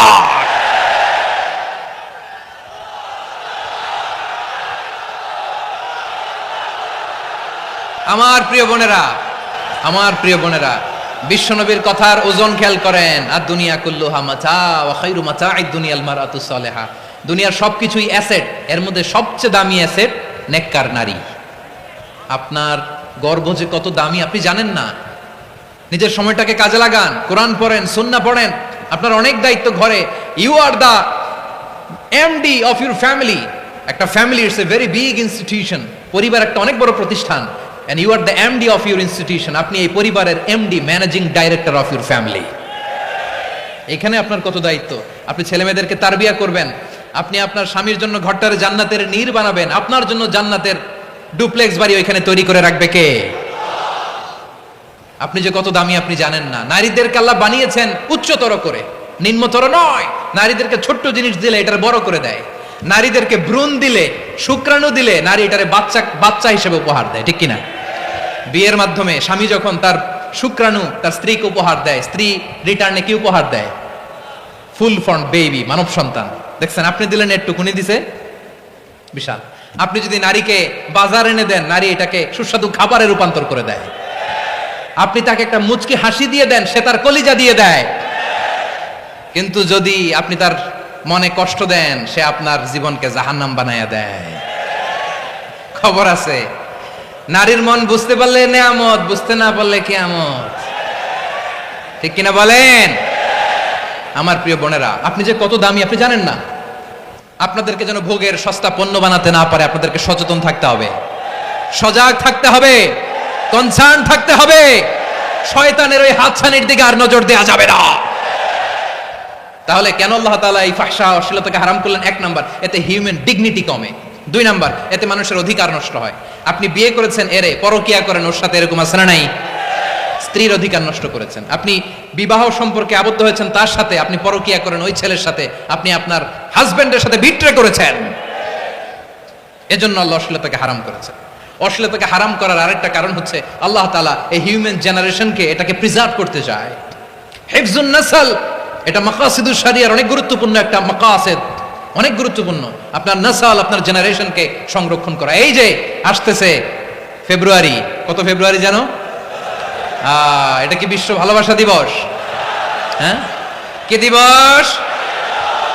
এই বিশ্ব ভালোবাসা দিবসের সাথে মুসলমানদের কোনো সম্পর্ক নাই। আমার প্রিয় ভাইরা, এই যে আপনি অবৈধ সম্পর্কে জড়ালেন, কেন আল্লাহ অশ্লীলতাকে হারাম করেছে দেখেন। বলতেছিলাম যে এটা আপনার নাসল, আপনার জেনারেশন, আপনার লিনিয়েজ, আপনার বংশকে প্রিজার্ভ করা। কে কার বাবা, কে কার মা, বাবা মা জানা, প্রজন্মকে প্রিজার্ভ করা, এটা ইসলাম ওয়াজিব করে দিয়েছে। এই যে অবৈধ সম্পর্কের কারণে, বিশ্ব বেহায়া দিবসের কারণে, এগুলোর আউটকাম, আউটপুট হিসেবে মাঝে মাঝে ঢাকা মেডিকেলের ডাস্টবিনে নবজাতকের বাচ্চার কান্নার আওয়াজ শুনতে পাওয়া যায়। চট্টগ্রাম মেডিকেলের ডাস্টবিনে নবজাতকের কান্না শুনতে পাওয়া যায়। বীর চট্টলার মুসলমানেরা বুঝতে পারলে আওয়াজ করে বলেন, এই যে চট্টগ্রাম মেডিকেলে যে নবজাতকটা পাওয়া গেল, ওর বাবাকে আমাকে বলেন। ওর বাবাকে, ওর মাকে, ও কোন ফ্যামিলির সন্তান কেউ জানে? আপনি হিউম্যান ডিগনিটিকে অপমান করেছেন না? আপনি তার ভবিষ্যৎকে অন্ধকার করেছেন না? আপনি তার লিনিয়েজকে প্রশ্নবিদ্ধ করে দিয়েছেন না? এই জন্য আল্লাহ তাআলা অশ্লীলতাকে আমাদের জন্য হারাম করে দিয়েছেন। পড়েন সুবহানাল্লাহ। এই জন্য রাব্বুল আলামিন বলেন, কুল ইন্নামা حرم ربي الفواحش ما ظهر منها وما بطن। প্রকাশ্য প্রকাশ্য সব অশ্লীলতাকে হারাম ঘোষণা করে দিয়েছে কে? আবার দুনিয়ার বুকে যারা অশ্লীলতার প্রসার করে তাদের জন্য শাস্তি মজুদ রেখেছে কে? রব্বুল আলামিন বলেন, ইন্নাল্লাযীনা ইউহিব্বুনা আন তাশিআল ফাহিশাতু ফিল্লাযীনা আমানু লাহুম আযাবুন আলীমুন ফিদ দুনিয়া ওয়াল আখিরাতি ওয়াল্লাহু ইয়ালামু ওয়া আনতুম লা তা'লামুন। নিশ্চয়ই যারা বিশ্বাসীদের মাঝে অশ্লীলতার প্রচার প্রসার করতে চায় তাদের জন্য আমি মর্মন্তুদ শাস্তি প্রস্তুত করে রেখেছি, দুনিয়াতেও রেখেছি, আখিরাতেও রেখেছি। ঘোষণাটা কার? যারা এই নাটকের নামে, সিনেমার নামে, রূপালী জগতের নামে, মুভির নামে, ওটিটি প্ল্যাটফর্মের নামে আমার সমাজে অশ্লীলতা ছড়াতে চায়, তাদের জন্য কঠিন মর্মন্তুদ শাস্তি মজুদ রেখে দিয়েছে কে? ও আমার বোনেরা, এখনো আপনি জাগবেন না? এখনো আপনার চিন্তার দুয়ারে এখনো নাড়া পড়ে নাই? ওরা আপনাকে উলঙ্গ বানাতে চায়, ওরা আপনাকে আইটেম গার্ল বানাতে চায়। এজন্য ইসলাম অশ্লীলতাকে হারাম করেছে।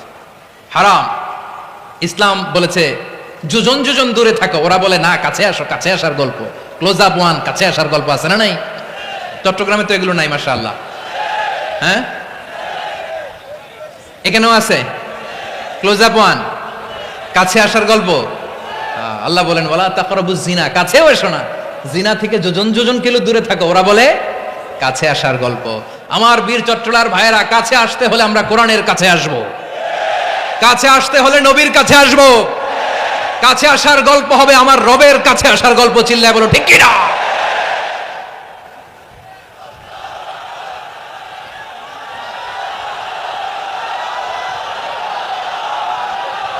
বসুন আমার ভাইয়েরা।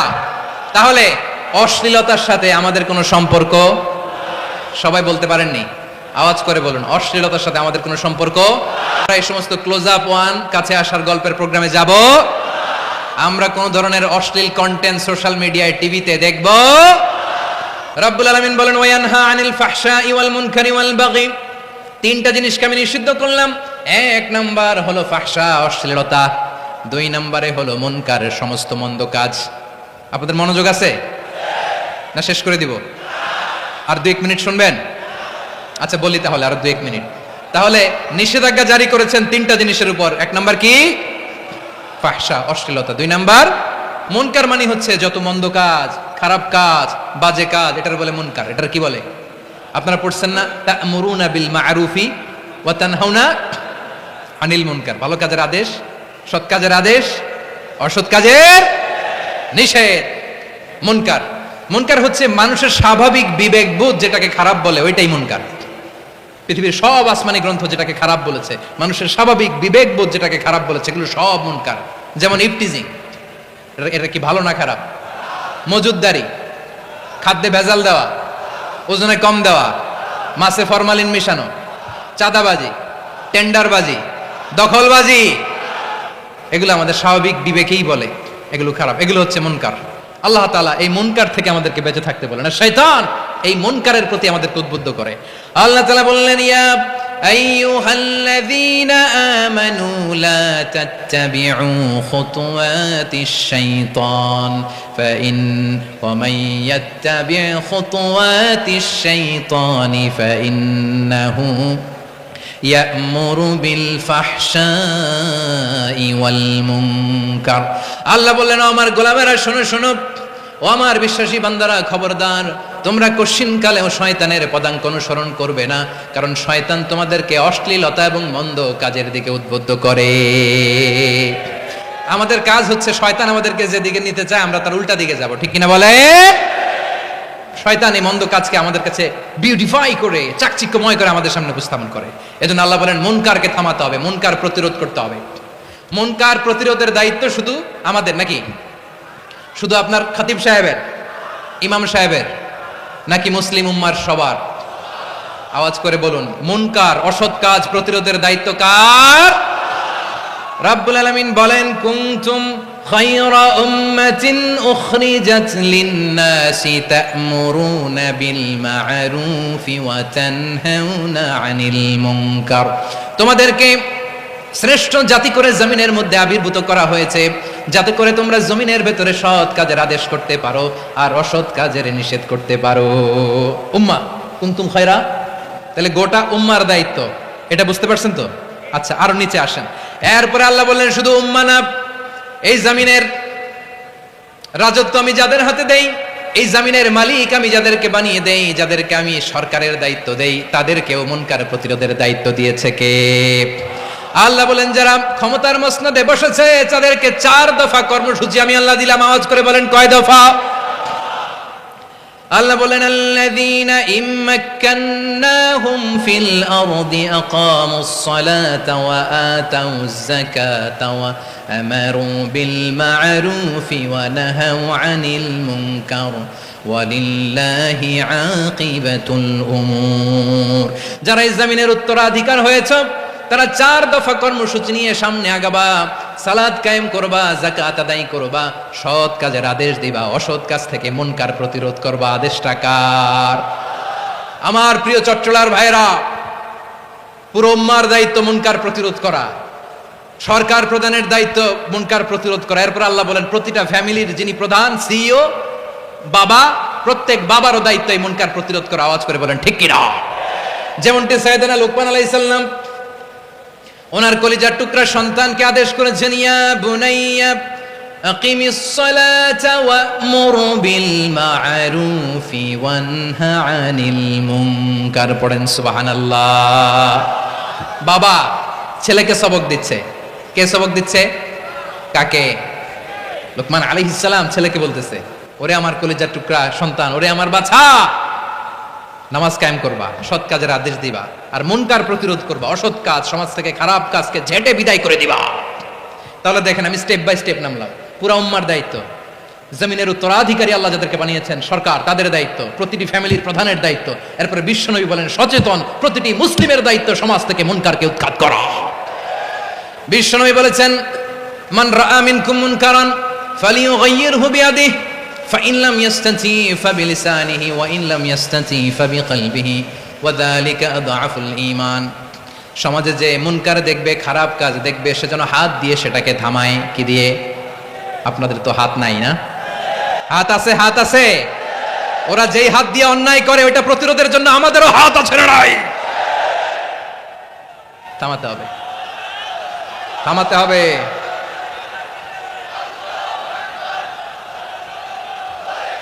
বসুন আমার প্রিয় ভাইরা, ওরা ওদের যে হাত দিয়ে টেন্ডারবাজি করে, চাঁদাবাজি করে, ইফটিজিং করে, দখলবাজি করে, যে হাত দিয়ে, ওই মুনকার থামায় দেওয়ার জন্য আল্লাহর দেয়া আমাদেরও দুটি হাত আছে না নাই? আমাদেরও হাত আছে। থামাইতে হবে, থামাইতে হবে, হিম্মত করতে হবে। আমার প্রিয় ভাইরা, না থামালে আমরাই ডুববো শেষমেশ। আমাদের বাঁচার জন্য হলেও থামাইতে হবে। রব্বুল আলামিন বলেন, ওয়াত্তাকু ফিতনাতাল লা তুসিবান্নাল্লাযীনা যালামু মিনকুম খাসসা। ও আমার গোলামেরা, ওই আযাবকে ভয় করো যে আযাব যখন আমি জমিনের বুকে পাঠাই শুধু জালেমদেরকেই মারি না, আলেমদেরকেও মারি। আযাব যখন আসে তখন শুধু জালিমই মরে না, আলেমও মরে। জানেন মূসা আলাইহিস সালামের পায়ে একবার একটা লাল পোকা কামড় দিয়েছে, লাল পিঁপড়া। লাল পিঁপড়া কামড় দিলে খুব আরাম লাগে না? কি লাগে? হ্যাঁ, জলে না? লাল একটা পিঁপড়া কামড় দিছে, তো উনি রেগে মেগে পাশি দেখে লাল পিঁপড়ার বাসা, পা দিয়ে ডলে মুছে সবগুলো পিঁপড়া মেরে ফেলছে। এই ঘটনাটা আল্লাহ ঘটিয়েছেন এজন্য মুসা আলাইহিস সালাম ছিলেন কালিমুল্লাহ, সরাসরি আল্লাহর সাথে কথা বলতেন। তিনি আল্লাহকে জিজ্ঞেস করেছিলেন, আল্লাহ তুমি যখন কোনো জনপদে আযাব পাঠাও, শাস্তি দাও, ওখানকার শুধু জালেমরাই তো মরে না, ভালো মানুষগুলাও মরে, তো আযাব দিবা মুশরিকদের উপর দিবা, অবাধ্যদের উপর দিবা, ভালো মানুষগুলারে মারো কেন? আল্লাহ বলেন, মুসা তোমার যে কামড় দিছিল পায়ের মধ্যে পিঁপড়া, কয়টা পিঁপড়া? জোরে বলেন। একটা পিঁপড়া, তো সবগুলারে মারলা কেন? রেগে মেগে পুরো পিঁপড়ার বাসা ভেঙে ম্যাসাকার করলা কেন? এই মুসা, আমি যখন অ্যাকশনে যাই, আমি যখন শাস্তি দেই, তখন এত বাস বিচার করা হয় না, বাস বিচার করা যায় না। যখন অ্যাকশনে যাওয়া হয় ওইটা ডাইরেক্ট অ্যাকশন হয়ে যায়। চিল্লায় বলো ঠিক কিনা? এজন্য আমাদের বাঁচার জন্য হলেও এই পাপ থামাতে হবে, এই শয়তানের অট্টহাসি থামাতে হবে, অন্যায় অপরাধ সমাজ থেকে আমাদের থামাতে হবে। কারণ আযাব আসলে ওরাও মরবে, আমরাও মরব। একটা জাহাজ 2 তলা, আপনি আছেন 2য় তলায়, শুনতেছেন? শুনতেছেন? জাহাজ কয় তলা? আপনি কোন তলায়? 2য় তলায়। নিচের তলার কিছু লোক জাহাজের তলা ছিদ্র করতে আরম্ভ করছে। কি ছিদ্র করতেছে? আচ্ছা, জাহাজের তলা ছিদ্র করলে তলা দিয়ে কি ঢুকে? এখন আপনি যদি বলেন আমার কি, আমি তো 2 তলায়, আমার কি, আমি তো সেফ, আমি তো সেফ জোন, আমি তো ভালো আছি, আমি তো ভালো আছি, ওরা ছিদ্র করে ওরা মরবে। আসলে কি শুধু ওরা মরবে? নাকি তলা ফুটো হলে ভিতরে পানি ঢুকলে আপনারও শরীর সমাধি হবে? তলা দিয়ে যখন পানি ঢুকবে, জাহাজ ঢুকলে আপনিও মরবেন। এজন্য নিজে মরার আগে ওই পাগলগুলোর নিচতলায় যে থামাতে হবে, চিল্লায় বলেন ঠিক কিনা? এজন্য আল্লাহ বললেন মুনকার প্রতিরোধের দায়িত্ব সমাজের টপ টু বটম সবার। পুরো আম্মার দায়িত্ব, সরকার প্রধানের দায়িত্ব, প্রতিটি ফ্যামিলির প্রধান বাবার দায়িত্ব, বিশ্বনবী বললেন প্রতিটি সচেতন মুসলিমের দায়িত্ব। এজন্য মুনকার প্রতিরোধ করার দরকার আছে না নাই?